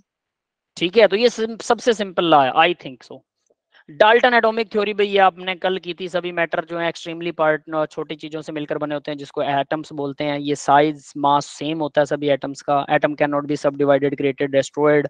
Different element combine to simple whole number ratio. Chemical compounds में the chemical reactions atom combine separately and rearrange. Chemical reaction में एटम कंबाइन करते हैं, बस इतनी सी बात है। ये तो वही है Dalton atomic theory, nothing special. अब आता है significance of chemical equation. Chemical equation का सिग्निफिकेंस, सिग्निफिकेंस का मतलब पता है सबको, इनकी इंपॉर्टेंस क्या है। सिग्निफिकेंस मतलब इंपॉर्टेंस। तो देखिए भाई, इसकी बहुत इंपॉर्टेंस होती है। सीधा केमिकल रिएक्शन से आपको बहुत सारी जानकारी मिलती है। 2 अमोनिया एक नाइट्रोजन, बैलेंस्ड केमिकल इक्वेशन है, एक नाइट्रोजन और 3 हाइड्रोजन देती है, और ये एक नाइट्रोजन 3 हाइड्रोजन, आप इसे मोलिक्यूल कह सकते हो, मोल कह सकते हो, मोल और मोलिक्यूल। ठीक है, जैसा कि गेल उसेक लॉ में पढ़ा था। आगे वाला एग्जांपल ज्यादा बेटर है, ये देखिए, हाइड्रोजन, एक मोल हाइड्रोजन या एक मोलिक्यूल हाइड्रोजन गैस का, एक मोलिक्यूल I2 का 2 मोलिक्यूल बनाता है HI के। अब ये तो जुड़ रहा है, लेकिन वाटर के केस में नहीं जुड़ रहा था, इसलिए मैंने आपको वाटर वाला एग्जांपल दिया। तो 1 मोलिक्यूल 2 मोलिक्यूल बना रहे हैं, या फिर 1 मोल 2 मोल बना रहा है, या फिर 1 वॉल्यूम 2 वॉल्यूम बना रहा है, या फिर 1 प्रेशर 2 प्रेशर बना रहे हैं, टेम्परेचर और वॉल्यूम कांस्टेंट हो या टेम्परेचर और प्रेशर कांस्टेंट हो। ये वाली चीज याद रखना।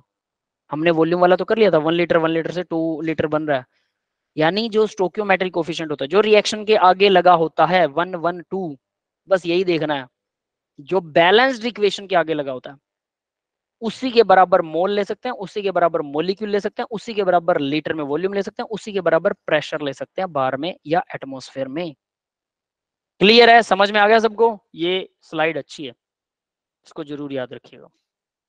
हाँ बेटा, सबको क्लियर है? आगे बढ़े। Yes sir. ठीक है, आगे बढ़ते हैं जरा। अब ये देखिए भाई, ये एटॉमिक मास को एवरेज निकालने का तरीका है। एवरेज एटॉमिक मास कैसे निकालते हैं? ठीक है, ये भी परसेंटेज है, बिल्कुल सिंपल है। सोचिए जरा, यहाँ पर मैंने जो डाटा लिख रखा है उसको ध्यान देना। क्लोरीन आपके पास 35 मास वाली क्लोरीन होती है, एक 37 मास वाली क्लोरीन होती है, ये दोनों होते हैं आइसोटोप। मतलब क्लोरीन में प्रोटॉन तो मिलेंगे 17 ही आपको, न्यूट्रॉन का नंबर बदल जाएगा। न्यूट्रॉन का नंबर कम या ज्यादा होने की वजह से उसका मास बदल जाता है। तो एक क्लोरीन होती है जिसका मास होता है 35, एक क्लोरीन होती है जिसका मास होता है 37। ठीक है, और ये दोनों बराबर तो नहीं मिलेंगी आपको एनवायरमेंट में। तो नेचर में क्लोरीन 35 मास वाली मिलती है 77%, और 37 वाली मास वाली मिलती है 23%। तो अब हमारे पास मान लो 100 मोलिक्यूल्स हैं आपके पास क्लोरीन के, तो उस 100 मोलिक्यूल्स का मतलब परसेंट देगा ना, तो 100 मोलिक्यूल का मतलब 77 मोलिक्यूल होंगे 35 मास वाले, और 23 मोलिक्यूल्स होंगे 37 मास वाले। ये बात कंफर्म हुई? Yes sir. ठीक है, अब देखो मैं क्या कर रहा हूं, तो टोटल मास निकाल लूं मैं इसका क्या? तो देखो मैंने टोटल मास निकाला। कैसे निकाला टोटल मास, जरा ये देखिए। 77 मोलिक्यूल्स का में एक मोलिक्यूल का मास 35 है, तो 77 का निकाल लिया, कितना मल्टीप्लाई कर दिया, वो निकला 2695।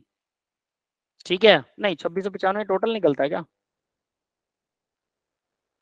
हाँ ऐसा 2695 शायद इसी का निकलता है। फिर उसके बाद 23 जो मोलिक्यूल थे, 100 में से 23 थे जिनका मास था 37, इसका मास भी मल्टीप्लाई कर लिया, टोटल निकाल लिया। फिर ग्रैंड टोटल निकाला मैंने, ग्रैंड टोटल निकाला, वो निकला 3546। ग्रैंड टोटल 3546 निकला। क्लियर है? यानी कि मेरे पास जो 77 मोलिक्यूल थे उनका मास निकाल लिया मैंने, एक का मास 35 था, 77 का निकल गया। 23 मोलिक्यूल थे अलग थे, उनको 37 से मल्टीप्लाई कर दिया, एक का मास 37 था, 23 का आ गया। ग्रैंड टोटल कर लिया, तो 100 मोलिक्यूल का मेरे पास मास आ गया। अब एक मोलिक्यूल का कैसे निकलेगा? 100 से डिवाइड कर दूं? Yes sir. बस यही होता है average atomic mass. Average atomic mass, this is not atomic mass, this is average atomic mass. जो यहाँ पहली स्लाइड के ऊपर ये लिख रहेगा ना, एवरेज एटॉमिक मास, तो ये एवरेज एटॉमिक मास है भाई, ये याद रख लेना। क्लियर हो गया भी एवरेज एटॉमिक मास क्या होता है? हाँ सर बेटा। लेकिन रियलिटी में तो एवरेज एटॉमिक मास का कोई एटम एग्जिस्ट ही करेगा ना? करते हैं, ये करते हैं एग्जिस्ट, हाँ रियलिटी में हाँ वो वाला नहीं करेगा। यस यस यस, या तो आपके पास में क्लोरीन आएगा 35 वाला या 37 वाला, एवरेज वाला तो नहीं आने वाला, और वो एवरेज निकलता 35.5 अप्रोक्सीमेट। तो एवरेज वाला आपके सर हम एक्सपेरिमेंट कर रहे हैं, हमारे पास एक्सपेरिमेंट में इन दोनों में से कोई सा एक ही तो आएगा, और हम अगर कैलकुलेशन फिर इसे रख के करेंगे तो उसमें एवरेज बिगड़ नहीं जाएगी। अब मैं आपको एक चीज बता देता हूँ, एक मोलिक्यूल आप ले ही नहीं सकते, ले ही नहीं सकते, इम्पॉसिबल। आप एक मोलिक्यूल लो, रेत का एक कण उठाओगे ना बेटा, रेत का एक कण, उसमें भी लाखों करोड़ों मोलिक्यूल होते हैं। एग्जांपल देता हूं, कल मोल कॉन्सेप्ट किया था ना, तो देखो वाटर, सोचो जरा, H2O, हाइड्रोजन है 2, ऑक्सीजन 1 है, 16 होता है, टोटल कितना हो गया 18 ग्राम। 18 ग्राम में कितने मोलिक्यूल होते हैं? 1 मोल होता है ना 18 ग्राम, मोलर मास है ये। 6.022 इंटू 10⁻23 मोलिक्यूल्स। 18 ग्राम में इतने मोलिक्यूल होते हैं, इसका मतलब अब जरा मैं इसको थोड़ा सा ठीक कर देता हूँ, है ना। इसका मतलब देखिएगा जरा, 18 ग्राम में कितने मोलिक्यूल हो गए। 18 ग्राम में 6.022 है ना, मैंने इस 0.022 को हटा दिया, सीधा 6 मान लिया। 6 के पीछे 23 जीरो, 3 4 5 6 7 8 9 10 11 12 13 14 15 16 17 18 19 20 21 22 23, 23 जीरो लगा दी। इतने मोलिक्यूल होते हैं 18 ग्राम पानी में। क्लियर है बेटा, ये बात समझ में आई? Yes sir. आपने एक एटम या एक मोलिक्यूल की बात की थी। अब देखो 1 ग्राम में कितने होंगे, 18 से डिवाइड कर दें, 1 ग्राम में आ जाएगा। चलो 18 को हम 20 मान लेते हैं, इसको भी होल नंबर कर देते हैं। 1 जीरो घटा दी, कितनी रहेगी, 22 जीरो। 2 से डिवाइड कर दिया, यहां कितना आ गया, 6 की जगह 3 आ गया। तो मैं इसे ऐसा लिख सकता हूं, जरा देखिएगा, 1 जीरो यहां से घटा दी और 6 की जगह 3 लगा रहा हूं। 2 से डिवाइड कर दिया ना इसको, तो 6 की जगह यहां लग गया 3। ये होते हैं 1 ग्राम पानी में, 1 ग्राम पानी में इतने मोलिक्यूल होते हैं। अब मैं कहता हूं 1 ग्राम तो आप मेजर कर लोगे, 1 ग्राम का 1,000वां हिस्सा ले लिया आपने, 1 मिलीग्राम। ध्यान से देखना आप जरा, 1 मिलीग्राम मतलब मैं 3 जीरो और गायब कर दूं इसकी, 1000 से डिवाइड कर देंगे ना, ये लो 3 जीरो और गायब कर दी, तो 23 थी, 1 गायब हुई, फिर 3 हुई 4, 19 जीरो रहेगी अभी भी। 3 के पीछे 19 जीरो। 1 मिलीग्राम पानी, 1 मिलीग्राम पानी आप नाप नहीं सकते, 1 ग्राम का 1000वां हिस्सा है। अगर आपने पानी को फिंगर से भी टच कर लिया ना हल्का सा, तो वो 1 मिलीग्राम से ज्यादा आ जाएगा, समझ गए। और उसका एक और, उसका भी 1000वां हिस्सा कर दो, चलो भाई, क्योंकि आप तो बात कर रहे हो ना, 3 जीरो और हटा देते हैं, लो ये भी गया। अब 1 मिलीग्राम का भी 1000वां हिस्सा है ये। कितने मोलिक्यूल हैं, अभी भी 16 जीरो बचे हुए हैं। 16 जीरो में करोड़, 5 करोड़ में कितने होते हैं, लाख में 5 हैं, फिर 10 लाख 6 हो गए, करोड़ 7 जीरो होते हैं करोड़ में। 10 करोड़, अरब, 10 अरब, खरब, 10 खरब, संख, 10 संख, नील, 10 संख, 10 नील। 9 जीरो और जोड़ लो, 7 और 9 कितने हुए, 16। 10 नील मोलिक्यूल, और 10 नील नहीं, 30 नील, 3 आगे लगा हुआ है, 30 नील मोलिक्यूल पानी के उठा लोगे अगर 1000वां, मतलब 1 ml का भी 1000वां हिस्सा ले रहे हो, 1 मिलीग्राम का भी 1000वां हिस्सा ले रहे हो, तब आप 30 नील मोलिक्यूल उठा लोगे। आपने तो कहा सर अगर हमने एक आइटम ले लिया, एक मोलिक्यूल ले लिया क्लोरीन का, तो 35 वाला आ गया, तो नहीं सर, मतलब मैं मतलब है, अगर हम कोई जैसा आप कह रहे हो कोई रेत का कण ले रहे हैं, तो वो बना तो किसी एक मास वाले क्लोरीन या उससे होगा ना, मिक्स रहते हैं। हाँ लेकिन देखो मेरी बात सुनो, हाँ बना उससे होगा। मैंने क्या कहा, नेचर में अगर 100 मोलिक्यूल उठा लोगे ना आप, 100, यहाँ तो करोड़ों उठ जाते हैं। हल्का सा एक छोटा सा दाना उठा लोगे तो करोड़ों अरबों उठ गए। उन करोड़ों अरबों में मैंने कहा 100 अगर मोलिक्यूल है तो 100 में 77 तो होंगे क्लोरीन 35 वाले, और 23 होंगे क्लोरीन 37 वाले। 100 में ही इतने होते हैं बेटा। तो जब आप करोड़ों उठा रहे हो तो उसमें 77% निकालो। मिक्स रहते करोड़ों हैं। मिक्स होते हैं, हमेशा मिक्स होते हैं, नेचर में ऐसे मिलते हैं, है ओके। ना। एक एक तो आप उठा नहीं सकते, करोड़ों उठाओगे, करोड़ों में तो हमेशा मिक्स ही मिलेंगे। फिर एक अकेला चूज करोगे तो मैं मानता हूं कि भाई एक अकेला तो 35 वाला आ सकता है, बट ये पॉसिबल ही नहीं हमारे लिए। इसीलिए तो मोल में हम वो करते हैं ना कैलकुलेट, क्योंकि मोल में कैलकुलेट कर सकते हो आप। ग्रामों में लोगे ना, मिलीग्राम का भी 1000वां हिस्सा कर दोगे तब भी 30 संख, जो नील के बाद संख आता है, संख के बाद क्या आता है मुझे नहीं पता, मेरे को गिनती नहीं आती आगे, ठीक है। आपको संख तक आती हो, आप सभी को होप सो। तो ये चीज होती है, इसी वजह से ये एवरेज ही लिया जाता है। क्लियर है बेटा सबको? Yes sir. ठीक है, चलिए ठीक है देन, तो इसको खत्म करते हैं भाई। ठीक है, तो ये था, यानी इसका एवरेज निकालने का तरीका पता लग गया भाई। 35 वाला जितना परसेंट होता है उसको उतने से मल्टीप्लाई कर दो, उसका टोटल मास निकाल लो। 37 वाला उसका टोटल मास निकाल लो। 100 मोलिक्यूल्स का टोटल मास निकाल लिया, 100 से डिवाइड कर दिया, आपके पास एवरेज एक मोलिक्यूल का मास आ गया। ठीक है, दैट इज इट। अब बात करते हैं AMU के बारे में। ठीक है, आपको मैं एक अब क्वेश्चन देता हूं, मेरा क्वेश्चन सुनिएगा। 1 AMU क्या होता है? सर 1 AMU 1.66 10 पावर -24 ग्राम होते हैं। अब ये होती क्या चीज है? कार्बन 12 जो लिया था, जिसके अंदर 6 प्रोटॉन और 6 न्यूट्रॉन थे, उसका मास था 1.99 इंटू 10 पावर -23 ग्राम था। क्लियर है ये सबको? अब हमने क्या किया था, इस मास को 1.99 इंटू 10⁻23 -23 को डिवाइड कर दिया 12 से। 6 प्रोटॉन 6 न्यूट्रॉन, टोटल 12 से डिवाइड किया, मतलब हम ये कह सकते हैं, और ये वैल्यू आई थी 1 AMU के बराबर। ये अब ऐसे आया था -24 ग्राम, जो होता है 1 AMU। AMU बोलो इसे, ठीक है, या फिर यूनिफाइड मास बोल लो, जो भी आपका मन करे वो बोल सकते हैं, है ना। समझ में आ गया भाई ये?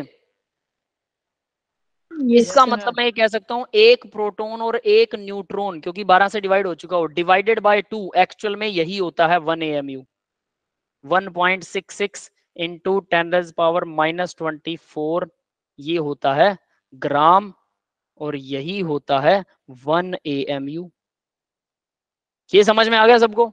एक्चुअल में वो एक प्रोटॉन और न्यूट्रॉन का टोटल का 2 से डिवाइड होता है, एवरेज होता है। तो एक प्रोटॉन जो है उसका मास कम होता है एक न्यूट्रॉन से, ये हमें अच्छे से पता है। तो इसका मतलब मान लो एक प्रोटॉन का मास है 1 और न्यूट्रॉन का मास है 1.2, सपोज दोनों का एवरेज करें तो एवरेज निकलेगा 1.1। ये एवरेज है। यस बेटा, समझ में आया? Yes sir. ठीक है, अब ये एवरेज निकलता है, तो एवरेज यही एवरेज जो 1.1 निकला ना, यही एवरेज एक्चुअल में 1 AMU है। यही तो 1 AMU है, हमने यही तो कहा प्रोटॉन और न्यूट्रॉन का मास का। और ये एवरेज 1.1 जो निकल रहा है वो एक्चुअल में 1.66 है, लेकिन मैंने इसको छोटी रकम लिखा ताकि आपको समझ आए कि ये एवरेज है, यही AMU है। ठीक है, अब जरा सोचिए कि इस AMU को, तो मतलब एक AMU, अब मैंने क्या किया, एक तखड़ी ले ली, तखड़ी के अंदर यहां रख ली हाइड्रोजन H, एक एटम, और यहां रख लिया एक AMU। हाइड्रोजन में तो सिर्फ क्या होता है, एक प्रोटॉन होता है ओनली हाइड्रोजन में, तो समझ में आ रहा है? और ये है एवरेज, इसका एवरेज यानी ये 1.1 है, तो यानी हाइड्रोजन का प्रोटॉन का मास 1 AMU से कम होगा कि ज्यादा होगा? बोलिए, सोचिए भाई, किसी के दिमाग में नहीं आ रहा? बहुत इंटरेस्टिंग चीज बता रहा इसमें हूँ। इलेक्ट्रॉन भी तो होंगे, थोड़ा बहुत माइनस इलेक्ट्रॉन का कोई फर्क नहीं पड़ता, बिल्कुल भी नहीं पड़ता, भूल जाओ उसे। माइनर सा भी तो नहीं होता वो माइनर, वो 0.1 से ज्यादा ही होता है, मतलब बहुत कम होता है वो 0.1 से ज्यादा नहीं। ज्यादा होगा हाइड्रोजन का मास, कैसे बेटा? हाइड्रोजन में सिर्फ एक प्रोटॉन होता है और हमारा एक बाट जो है 1.1 है, 1 प्रोटॉन से ज्यादा मास है उसमें। एवरेज निकाला ना दोनों का, तो एक यानी हाइड्रोजन का मास क्या होना चाहिए, कम होना चाहिए। 1 AMU से हाइड्रोजन का मास कम होना चाहिए। तो यहां देखिए जरा, हाइड्रोजन का मास होता है 1.008 AMU, यानी एक AMU से ज्यादा होता है हाइड्रोजन का मास। हाइड्रोजन के एटम का मास एक AMU से ज्यादा होता है। लेकिन अगर इस स्ट्रेटजी को फॉलो करते हैं तो यहां हमें समझ में आता है कि ये जो निकल रहा है ये एक्चुअल में ये तो एक से कम निकल रहा है। इसको देखें तो एक से कम निकल रहा है भाई, क्योंकि 1.1 होता है 1 AMU और प्रोटॉन में तो सिर्फ 1 आएगा। अगर हम अंदाजा लगा के ऐसा करें तो ये एवरेज है, अंदाजा है। तो ये फिर ज्यादा कैसे निकल आया? कोई इसका आंसर दे सकता है? बहुत गहरा क्वेश्चन है। सर उसमें न्यूट्रॉन भी तो है, और न्यूट्रॉन तो बेटा AMU में है, हाइड्रोजन में कोई न्यूट्रॉन नहीं होता। हाइड्रोजन में कोई न्यूट्रॉन नहीं होता, सिर्फ एक प्रोटॉन होता है और एक इलेक्ट्रॉन होता है। इलेक्ट्रॉन का मास ना के बराबर है, उसको जोड़ दोगे तब भी वो एक AMU से छोटा निकलेगा। We know this. अगर आप उसे जोड़ भी दोगे तो वो एक AMU से छोटा ही निकलेगा, लेकिन हमारे अकॉर्डिंग वो आ रहा है एक AMU से ज्यादा। जबकि प्रोटॉन और न्यूट्रॉन का एवरेज करोगे तो वो 1 AMU होता है, और वो 1 प्रोटॉन से हमेशा ज्यादा ही होता है। उसका मास हमेशा 1 प्रोटॉन से ज्यादा ही होता है। मैं यहां पर लिख भी देता हूं, चलो वो आपको थोड़ा और बेटर क्लियर हो जाएगा। ऐसे लिखने की बजाय ऐसे आप थोड़ा कंफ्यूज हो रहे होगे। चलो मैं इसको ऐसे लिखता हूं, 1 AMU always greater than 1 proton. Proton से उसका मास ज्यादा होता है, प्रोटॉन मास। सर। हाँ बोलो। तो इसमें ये एवरेज मास से इसके जो आइसोटोप ड्यूटेरियम और ट्रिटियम जो होते हैं, उनसे एवरेज है। Yes yes, that is the answer. यही सुनना चाहता था मैं, समझ में आया? मतलब यहाँ एवरेज मास हाइड्रोजन का लिया गया है, ड्यूटेरियम और ट्रीटियम को भी जोड़ दिया गया है और हाइड्रोजन को भी जोड़ा है। इन सब का मोलर मास, ये जितना परसेंट था उसको परसेंट से मल्टीप्लाई किया, 1 से मल्टीप्लाई किया, फिर ये 2 से मल्टीप्लाई होगा जितना भी ये परसेंट होगा, क्योंकि ड्यूटेरियम का मास 2 होता है। 3 से मल्टीप्लाई हुआ, जितना भी इसकी परसेंटेज आएगी, इसका मास 3 होता है। तीनों को जोड़ेंगे, फिर उसको 3 से डिवाइड करेंगे, सॉरी तीनों को जोड़ेंगे, फिर 3 से नहीं 100 से डिवाइड करेंगे, क्योंकि परसेंटेज से निकाल रहे हैं हम। 100 से डिवाइड करेंगे, जो आएगा वो आएगा 1.008, इसलिए वो 1 AMU से ज्यादा निकलता है। समझ में आया 1 AMU से ज्यादा क्यों निकलता है? जबकि 1 AMU से हाइड्रोजन का मास तो कम ही होता है। अब मैं इसको ना सिंपल कर देता हूं। जैसे इस क्वेश्चन में है, मैं कहूं कि क्लोरीन जो है उसका एटॉमिक मास तो 35 है ना? ये कंफ्यूज कर रहा हूँ। 37 सोचो, आपको पता ही नहीं कि 37 होता है, तो 35 है। लेकिन यहाँ इसका AMU में जब मेजर करते हैं ये 35.5 आता है अप्रोक्सीमेट। ये कैसे पॉसिबल हो सकता है? ये तो 35 है, ये तो गलत आ रहा है, क्योंकि इसके अंदर में जो एवरेज निकाली है वो तो हमने कैलकुलेट ही नहीं की, है ना? अभी यहाँ दिखाई दे रहा है तो वो कैलकुलेट ऐसे हो रही है। तो इसलिए ये बहुत गहरा क्वेश्चन है। जनरली टीचर्स भी इस पे फंस जाते हैं कि ये ऐसे कैसे आ रहा है भाई, हाइड्रोजन का तो कम होना चाहिए क्योंकि एक ही प्रोटॉन होता है अकेला, तो वो ज्यादा कैसे आ रहा है? क्योंकि वो आइसोटोप को भूल जाते हैं। समझ में आया बेटा सबको? जी सर। ठीक है ना? चलिए, ये बहुत इंपॉर्टेंट सा क्वेश्चन था, इसलिए मुझे लगा कि मैं करवा देता हूँ, ठीक है, ताकि आपको थोड़ा समझ में आए, थोड़ा पिछला डाटा भी रिवाइज हो जाएगा। आगे देखिए, मोलिकुलर मास क्या होता है? तो वही भाई, मोलिकुलर मास तो आपको पता ही है, यूनिफाइड एटॉमिक मास। H2O का निकाल के देख लो, हाइड्रोजन का 2 आएगा प्लस 16 आएगा, ऑक्सीजन का 16 होता है, 18 हो गया टोटल। यू लिख सकते हैं। कार्बन डाइऑक्साइड का निकाल लो, कितना आएगा? 12 प्लस 32, 16 प्लस 16, टोटल हो गया 44 U। बस यही होता है, पूरे मोलिक्यूल का निकाल दो, मोलिकुलर मास आ गया, दैट्स इट। आगे देखते हैं मोलिकुलर मास। अब यहाँ देखो, अगर हाइड्रोजन है, H2 का मोलिक्यूल है, 2 हाइड्रोजन है तो 2 से मल्टीप्लाई कर दो। ये 0.008 लेने की जरूरत नहीं, अकेला 1 ले सकते हो आप, तो टोटल ये आ गया, ठीक है। फिर नेक्स्ट देखिए, ग्लूकोज का मोलिक्यूल दे रखा है C6H12O6, तो कार्बन का होता है 12 12, क्योंकि 6 कार्बन लगे हुए हैं तो 6 से मल्टीप्लाई हो गया। फिर हाइड्रोजन का होता है 1, 12 हाइड्रोजन है, 12 से मल्टीप्लाई हो गया। और उसके बाद में ऑक्सीजन का होता है 16, ऑक्सीजन का 16 होता है। एक गलत दिखा रखा है क्या? 16 क्या कर रखा है भाई? 16 मल्टीप्लाई में 1, यहाँ आएगा 6, है ना? ठीक है, 96 आएगा। यस गाइस, क्लियर है बेटा? Yes sir. यस है ना? सर। ये थोड़ा मिस्टेक है तो कोई बात नहीं, हमने इसको करेक्ट कर दिया। तो 180 आएगा, पॉइंटों को छोड़ सकते हो आप 180, क्योंकि ये पॉइंट इन्होंने हाइड्रोजन के लिए ले रखे हैं और कुछ नहीं है, ठीक है, दैट्स इट। आगे बढ़ते हैं। अब इंपेरिकल फॉर्मूला और मोलिकुलर फॉर्मूला के बीच में क्या डिफरेंस होता है ये बताना है। बहुत आसान है। मोलिकुलर फॉर्मूला, जैसे ग्लूकोज का मोलिकुलर फॉर्मूला ये है, ये मोलिकुलर फॉर्मूला है। ये फॉर्मूला अगर किसी एक नंबर से डिवाइड हो रहा है ना, किसी एक नंबर से, जैसे इसको 6 से डिवाइड कर दो तो C1H2O1 फॉर्मूला बन जाएगा। इसको बोलते हैं empirical formula, that's it, so simple it is. Clear है भाई सबको? यस समझ में आ गया? बहुत सिंपल है, नथिंग स्पेशल। सर इस इनके मोलिकुलर मतलब इक्वेशन इनके का एलिमेंट फॉर्मूला की ये कंपाउंड है। हो रेशियो जाएगा। सॉरी मुझे सुनाई नहीं दिया, दोबारा से बोलिए।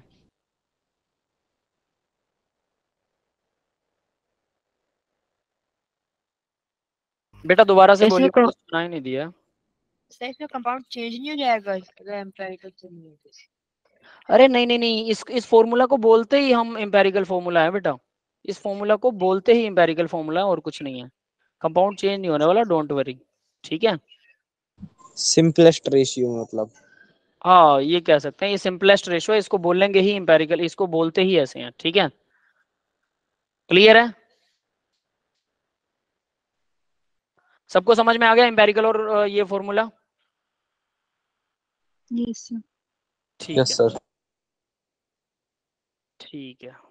अब आगे बढ़ते हैं जरा, ठीक है। सर मतलब सर एम्पेरिकल फॉर्मूला से जो एम्पेरिकल फॉर्मूला होता है उससे अलग कंपाउंड का फॉर्मूला बनता है?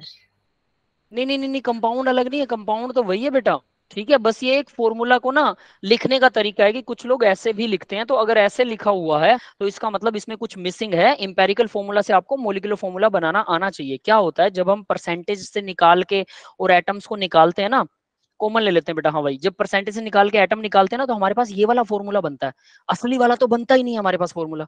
तो हम जब उसका मोलिकुलर मास निकालते हैं तो असली वाला तो मोलिकुलर मास नहीं बनेगा, वो 6 गुना कम आएगा।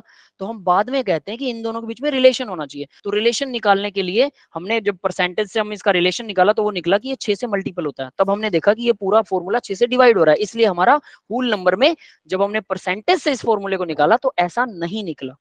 That is why. क्लियर है? सर इसमें जैसे CH2O है तब वो भी वो अलग कंपाउंड बन जाएगा मिथाइल का, या जो भी ऐसे। अरे ये होता नहीं है बेटा, ऐसा कोई कंपाउंड नहीं होता। ये सिर्फ जब मैथमेटिकल इक्वेशंस को मल्टीप्लाई डिवाइड करते हैं तब ऐसा हमारे पास एक फॉर्मूला अपने आप बन जाता है, और बाद में इसको 6 से मल्टीप्लाई कर देते हैं। ये एक मिडल में कहीं बनता है, ऐसा अच्छा। एग्जिस्ट नहीं करता है ना, ये ऐसा कोई फॉर्मूला होता नहीं है। तो हमने इसको फिर ना एक नाम दे दिया कि ऐसी चीज बनेगी तो उसको नाम दे दो इंपेरिकल फॉर्मूला, वो असली वाले फॉर्मूला से 6 गुना कम है, बस ऐसा कुछ। समझ गए? क्लियर है सबको? सर इसकी जरूरत तो पड़ती है क्या बेटा? सर, इंपेरिकल फॉर्मूले की जरूरत कहाँ पड़ती है? ये परसेंट, जब परसेंट निकालेंगे ना हम नेक्स्ट लेक्चर में उसको करेंगे, ठीक है? तब मैं आपको बताऊंगा इंपेरिकल फॉर्मूला कैसे बनता है, एक एग्जांपल करेंगे फिर आपको समझ में आ जाएगा, ठीक है? नेक्स्ट लेक्चर के अंदर उसको करने वाले हैं। आगे देखिए, यही वो चीज है, देखो empirical formula and elemental analysis में स्टेप 1, 2, 3 और 4 दे रखा है। We will do it in the next lecture with example, ठीक है? ये वो चीज है जहां आपको इंपेरिकल फॉर्मूला का यूज पता लगेगा कि वो क्यों बनता है, वो अपने आप बन जाता है। तो हमने उसको एक नाम दे दिया ताकि हमें याद रहे कि ये चीज ऐसी बन सकती है, ठीक है? तो नेक्स्ट लेक्चर में करेंगे क्योंकि उसका यहाँ पर एग्जाम्पल दे नहीं रखा है। आगे देखिए बेटा, परसेंट यील्ड। आज सिर्फ परसेंटेज वाले सारे क्वेश्चन ही करने वाले हैं, समझ लो। हर जगह आपने परसेंटेज देखी होगी, थोड़ा सा टिपिकल लगेगा ये सेशन, लेकिन आप इसको दोबारा रिवाइज कीजिए, सारे नोट्स को रिवाइज कीजिए, आसान लगेगा। नोटबुक पे लिख के देखिएगा सारा क्लास, जितने भी एग्जांपल है, क्योंकि सारे लिखने लगे। परसेंट यील्ड क्या होता है? Actual yield divide by theoretical yield, ठीक है? एक्चुअल यील्ड और थ्योरेटिकल यील्ड का मतलब क्या है? मान लो कि मैंने हाइड्रोजन लिया, ठीक है, प्लस कुछ और लेंगे, नहीं हाइड्रोजन नहीं लेते हैं, ठीक है? मान लो मैंने CaCO3 लिया, ठीक है, और इससे मैंने कैल्शियम ऑक्साइड बना लिया, प्लस में कार्बन डाइऑक्साइड बन गया। तो अब मेरे को काउंट करना था कार्बन डाइऑक्साइड कितने ग्राम बनेगा, ठीक है? हुआ क्या कि मेरा कंटेनर जब मैंने ओपन किया या मेजर किया, या कंटेनर को ओपन करते टाइम कुछ कार्बन डाइऑक्साइड लीक हो गई। तो जितना इक्वेशन के अकॉर्डिंग बनना चाहिए था, कुछ मैंने वेस्ट कर दी बनाते टाइम, है ना? उतना नहीं आया। तो एक्चुअल यील्ड जितना मुझे मिला डिवाइड बाय थ्योरेटिकल यील्ड जितना इक्वेशन के हिसाब से बनना चाहिए था, वो हमेशा ज्यादा ही होगा नीचे वाला। और एक्चुअल जो मुझे मिला, मैंने उसको, मान लो कि कोई कंपाउंड सॉलिड बना लिया मैंने, उस सॉलिड को मैंने साफ किया, पानी से साफ किया, एथेनॉल से साफ किया, ठीक है, HCl से साफ किया, बहुत सारी चीजें HCl से भी साफ करनी पड़ती हैं। तो उसके ड्यूरिंग वो कुछ वेस्टेज में चला जाता है, कुछ सीवर में चला जाता है, वेस्ट में। तो वेस्ट निकलने के बाद जो मेरे पास एक्चुअल बचेगा वही एक्चुअल होगा ना। तो वो तो थ्योरी वाला जो हमने थ्योरी से किया, जो इक्वेशन से किया, उससे तो वो हमेशा कम ही आएगा। तो एक्चुअल डिवाइड बाय थ्योरेटिकल को जब डिवाइड करके मल्टीप्लाई कर देते हैं 100 से, उसको बोलते हैं परसेंट यील्ड। यस बेटा, परसेंट यील्ड समझ में आ गया सबको? Yes sir. Simple it is, है ना? तो यहाँ पर एक क्वेश्चन है परसेंट यील्ड का, देखिए क्या कह रहा है वो बोल रहा है 1.1 gram of calcium oxide reacted to the excess of HCl, और इतने ग्राम CaCl2 बनता है, CaCl2, है ना? तो यहाँ मैंने क्या किया, देखो CaO calcium oxide, calcium oxide का मोलर मास कितना होता है? 56, कैल्शियम का होता है 40, ऑक्सीजन का होता है 16, टोटल हो गया 56। मैंने रिएक्शन लिखी सबसे पहले, तो याद रखना, यहाँ मैं लिख देता हूँ, चलो दोबारा से, CaO प्लस HCl। मुझे रिएक्शन याद होनी चाहिए, आप लोगों को भी रिएक्शन याद होनी चाहिए, याद रख लेना। जो भी रिएक्शन इसके ड्यूरिंग आती है, जब भी हम जो भी ये कर रहे हैं, लेक्चर के ड्यूरिंग आती है या क्वेश्चंस के ड्यूरिंग आती है, जो भी केमिकल रिएक्शन आती है वो क्वेश्चन में नहीं होती, तो आपको वो उसी टाइम वहीं पर याद करनी है। अब बोलोगे कि सर रिएक्शन तो कोई भी आ सकती है, जितने, अगर आप प्रैक्टिस, जो अप्रोप्रिएट प्रैक्टिस होती है, मतलब हर लेक्चर के खत्म होने के बाद 10 क्वेश्चन आपको करने होते हैं उस लेक्चर के, उसकी प्रैक्टिस के ड्यूरिंग जो भी रिएक्शन आए, 10 क्वेश्चन में 10 रिएक्शन आएंगी, मुश्किल से 10 आती भी नहीं है, कुछ एक रिएक्शन लेसन है जिनमें रिएक्शन आती हैं, तो आपको 30-40 रिएक्शन ओवरऑल याद हो जाएंगी, और उन्हीं के अंदर से क्वेश्चन आते हैं। ऐसा नहीं है कि क्वेश्चन असाइनमेंट दे लगातार रखी होंगी। हाँ, असाइनमेंट्स में ऐसे रिएक्शंस आएंगी, वो आपको करने होंगे, और वो उसी टाइम याद कर लीजिए, वो याद होनी चाहिए आपको। ठीक है। अब मैं अलग से रिएक्शंस लिख के आपको बोलूं कि पहले ये याद करो फिर क्वेश्चन आएगा, ऐसा नहीं होगा। क्वेश्चंस के अंदर जो भी रिएक्शन आ रही है, अगर आपको नहीं आती तो आप सीख रहे हो, कोई बात नहीं, उसे लिखिए, ढूंढिए, कहीं अगर आंसर मिलता है उसमें ढूंढिए और उसके बाद उसे याद कर लीजिए, दैट्स इट। तो ये रिएक्शन है भाई, नहीं दी हुई ऊपर क्वेश्चन में, लेकिन सॉल्यूशन में दे रखी है। अब इसको बैलेंस करेंगे, बैलेंस करने के बाद यहाँ पर 1 आएगा, यहाँ पर 1 आएगा, वाटर भी 1 आएगा, ठीक है। अब इसमें कैल्शियम ऑक्साइड का 1 मोल है, तो 1 मोल में हमें पता है इसमें कितने होते हैं, 56 ग्राम होते हैं मोलर मास के अकॉर्डिंग। और कैल्शियम क्लोराइड इसके अंदर कितने होते हैं, ये 111 बनेंगे, 111। हाँ, क्लोरीन 35 होता है, 35.5, तो 70 35.5 71 ये बन जाएगा, और 40 वो है, तो 111 बनेगा, है ना। तो टोटल 111 ग्राम ये बन रहा है। तो देखो 1 मोल से 1 मोल बन रहा है, ये आपको कहां से पता लगा, बैलेंस इक्वेशन से पता लगा कि 1 मोल से 1 मोल बन रहा है। तो 1 मोल 56 ग्राम से 111 ग्राम कैल्शियम क्लोराइड बन रहा है, ये आपको बैलेंस इक्वेशन से पता लग गया। बैलेंस जरूर करना, अगर यहाँ 2 आएगा तो हम इसको 222 कर देंगे, याद रख लेना। अब यहां से पता लगने के बाद, अब इसने दिया मुझे कितना, 101.12 ग्राम दिया कैल्शियम ऑक्साइड। तो मुझे पता है 56 ग्राम से, यहां देखिए 56 ग्राम से कितना बन रहा है, 111 ग्राम। ये तो मोल कॉन्सेप्ट से आया। 1 ग्राम से कितना बनेगा, दोनों का डिवाइड, और 1.12 ग्राम से कितना बनेगा, ये आ गया 2.22 ग्राम, 2.22 ग्राम बनेगा, ये मुझे पता लग गया। बट उसने कहा क्या, वो कहता है कि भाई ये 2.22 ग्राम नहीं बन रहा, ये 1.85 ग्राम ही बन रहा है, ये उसने बताया था कि बनता तो इतना है। समझ में आ गया, ये बनता तो एक्चुअल में इतना है, मतलब कुछ वेस्ट हो गया। 2.22 ग्राम मैंने निकाला जो एक्चुअल में बनना चाहिए था, बट बन रहा है 1.85 ग्राम, तो कुछ वेस्ट हो गया, दैट्स इट। तो मैं क्या करूं, दोनों को डिवाइड कर दो, ये 1.85 और 2.22 मल्टीप्लाई में 100 कर दो, परसेंटेज आ गया, मतलब 83% ही मैं बना पाया। 100% जितना बनना चाहिए था उसका 83% बना पाया, इसी को बोलते हैं परसेंट यील्ड।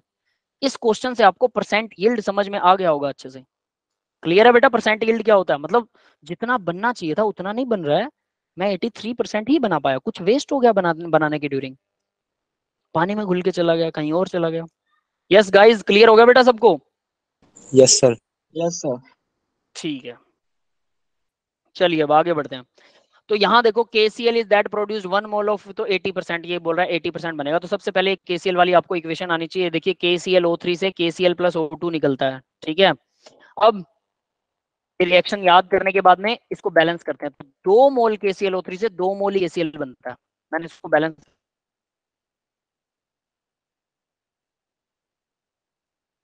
किया और 3 मोल ऑक्सीजन रिलीज होती है। तो मैं पूरी इक्वेशन को किसने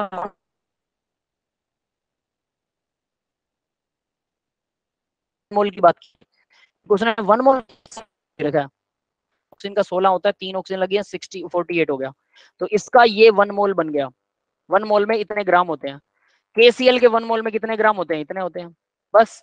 अब उसने क्या कहा कि 80% यील्ड ही निकलता है, तो हमें पता परसेंट यील्ड क्या होती है, 80% क्या होता है, एक्चुअल डिवाइडेड बाय थ्योरेटिकल। तो थ्योरेटिकल तो मेरे पास क्या बन रहा है भाई, थ्योरेटिकल बन रहा है, KCl बनाना है ना, मैं calculate the mass of KCl, तो थ्योरेटिकल तो मेरे पास KCl कितना बन रहा है, वो बन रहा है 39, ये नीचे लिखा हुआ मैंने, 39 प्लस 35.5, और एक्चुअल मुझे पता नहीं है, वही तो उसने पूछा था। तो परसेंट 80% यहाँ आ गया, इसको 80 से मल्टीप्लाई कर दीजिए, परसेंट हटा दीजिएगा, यहाँ से मल्टीप्लाई कर दो इसको, आ गया एक्चुअल अमाउंट। यस गाइस, समझ में आया कैसे आया? Yes sir. Yes sir. के बच्चे भी सम को कर सकते हैं, बस उनको रिएक्शन नहीं पता होती है को, बाकी सब मोल कॉन्सेप्ट लगाना है कि कितने ग्राम बनेगा, वो मोल में, मोल से मिलेगा। रिएक्शन याद कीजिए, मोल खत्म, है ना।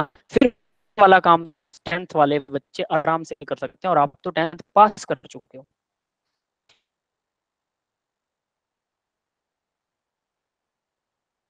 नेक्स्ट देखिए भी परसेंट प्योरिटी, प्योरिटी कितने परसेंट प्योर है।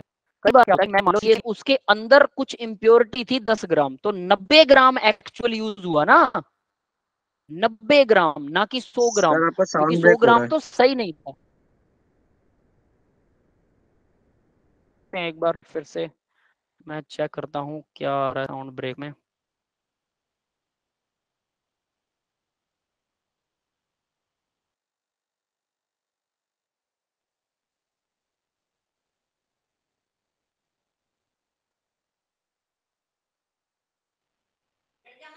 अभी आ यस सर। ठीक है, चलिए आगे बढ़ते हैं फिर, है ना। चलिए, नेट स्लो हो जाता है, दैट इज वाई मैंने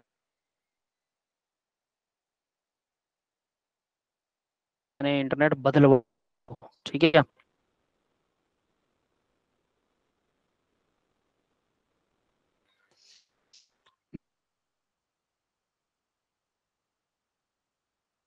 एक्सटेंड कैलकुलेट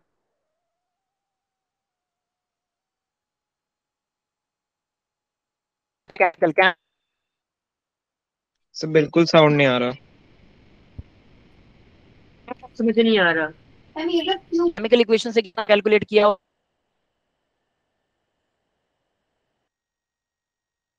का समय, जैसा यहाँ आप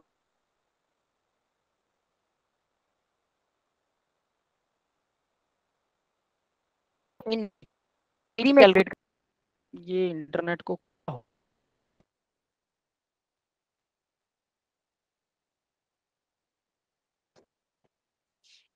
फिर इंटरनेट चला गया ना।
आवाज आ रही है सबको?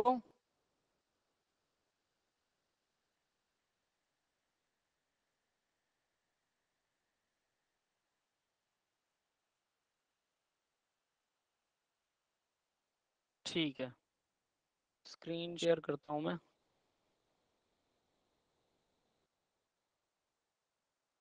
स्क्रीन शेयर होगी सभी को, बताइए जरा। Yes sir. जी सर। ठीक यस है, सर। इंटरनेट ना कभी कभी 1 मिनट के लिए चला जाता है, और मैंने इसकी शिकायत भी की थी उन लोगों से, बट वो मान नहीं रहे। मैंने इंटरनेट वैसे चेंज करवा दिया अभी, ठीक है। कल तक चेंज हो जाएगा, फिर देखते हैं।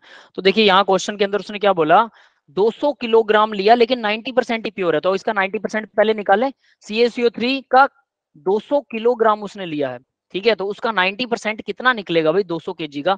तो 90 परसेंटेज को निकालने का बहुत आसान तरीका है, 90% है डिवाइडेड बाय 100, यानी परसेंट हटा दो तो नीचे 100 लगा दो, 90/100 इंटू 200, ठीक है। तो ये आ गया 180 केजी, समझ में आ गया। 180 केजी मतलब एक्चुअल में उसने 200 किलो नहीं लिया, 180 केजी ही लिया। ये बात क्लियर है सबको?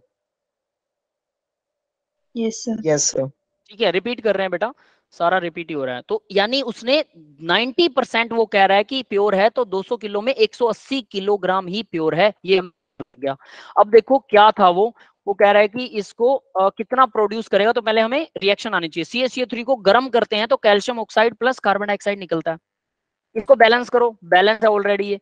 तो CaCO3, इस रिएक्शन को अगर मैं लिखूं CaCO3 CaO प्लस CO2, ठीक है, तो सारी बैलेंस्ड ऑलरेडी। मोलर मास इसका निकालेंगे, कितना निकलेगा, कैल्शियम का 40 होता है, कार्बन का 12 होता है, ऑक्सीजन का 48 हो गया, टोटल आ गया ये 100 ग्राम। 100 ग्राम से कितना CaO निकलता है, कैल्शियम 40 है, ऑक्सीजन 16 है, टोटल आ गया 56 ग्राम। ये समझ में आया सभी को? 100 ग्राम कैल्शियम कार्बोनेट लेंगे तो 56 ग्राम कैल्शियम ऑक्साइड बनेगा। क्लियर है भाई सबको? Yes sir. तो अब यहां से आप इसको उठा सकते हैं, ग्राम में दे रखा है, तो अगर 100 kg ले लूं मैं, कोई दिक्कत नहीं है, 100 kg से 56 kg निकलेगा। तो यहाँ देखिए 100 kg से 56 kg कैल्शियम ऑक्साइड बन रहा है, इसने बताया, ठीक है। 100 से 56 बन रहा है, यहाँ मैंने दिखा भी रखा है कि कैसे मेजर किया था।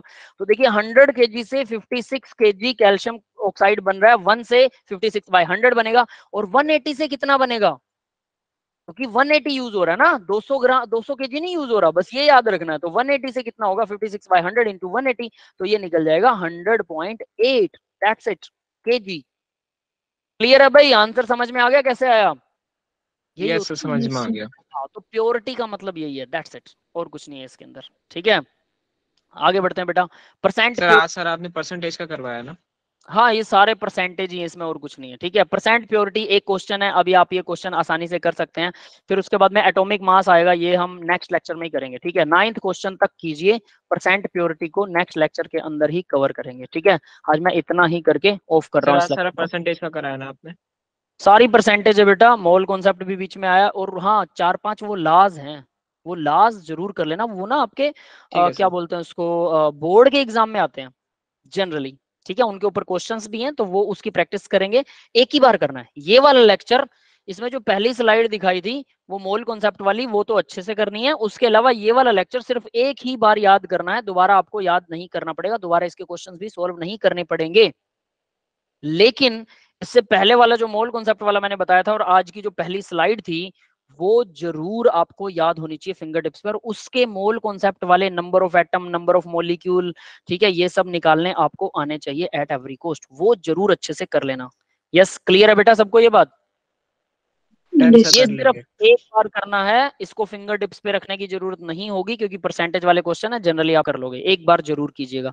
लेकिन मोल कॉन्सेप्ट वाला फिंगर टिप्स पे होना चाहिए, क्या क्या डाटा होता है, कैसे कैसे डाटा होता है, ठीक है। अभी मैं लेक्चर की रिकॉर्डिंग ऑफ कर रहा हूँ, फिर उसके बाद अगर आपकी कोई जनरल क्वेरी है तो उसको सॉल्व करते हैं, ठीक है। Anyone have any general query, we will solve.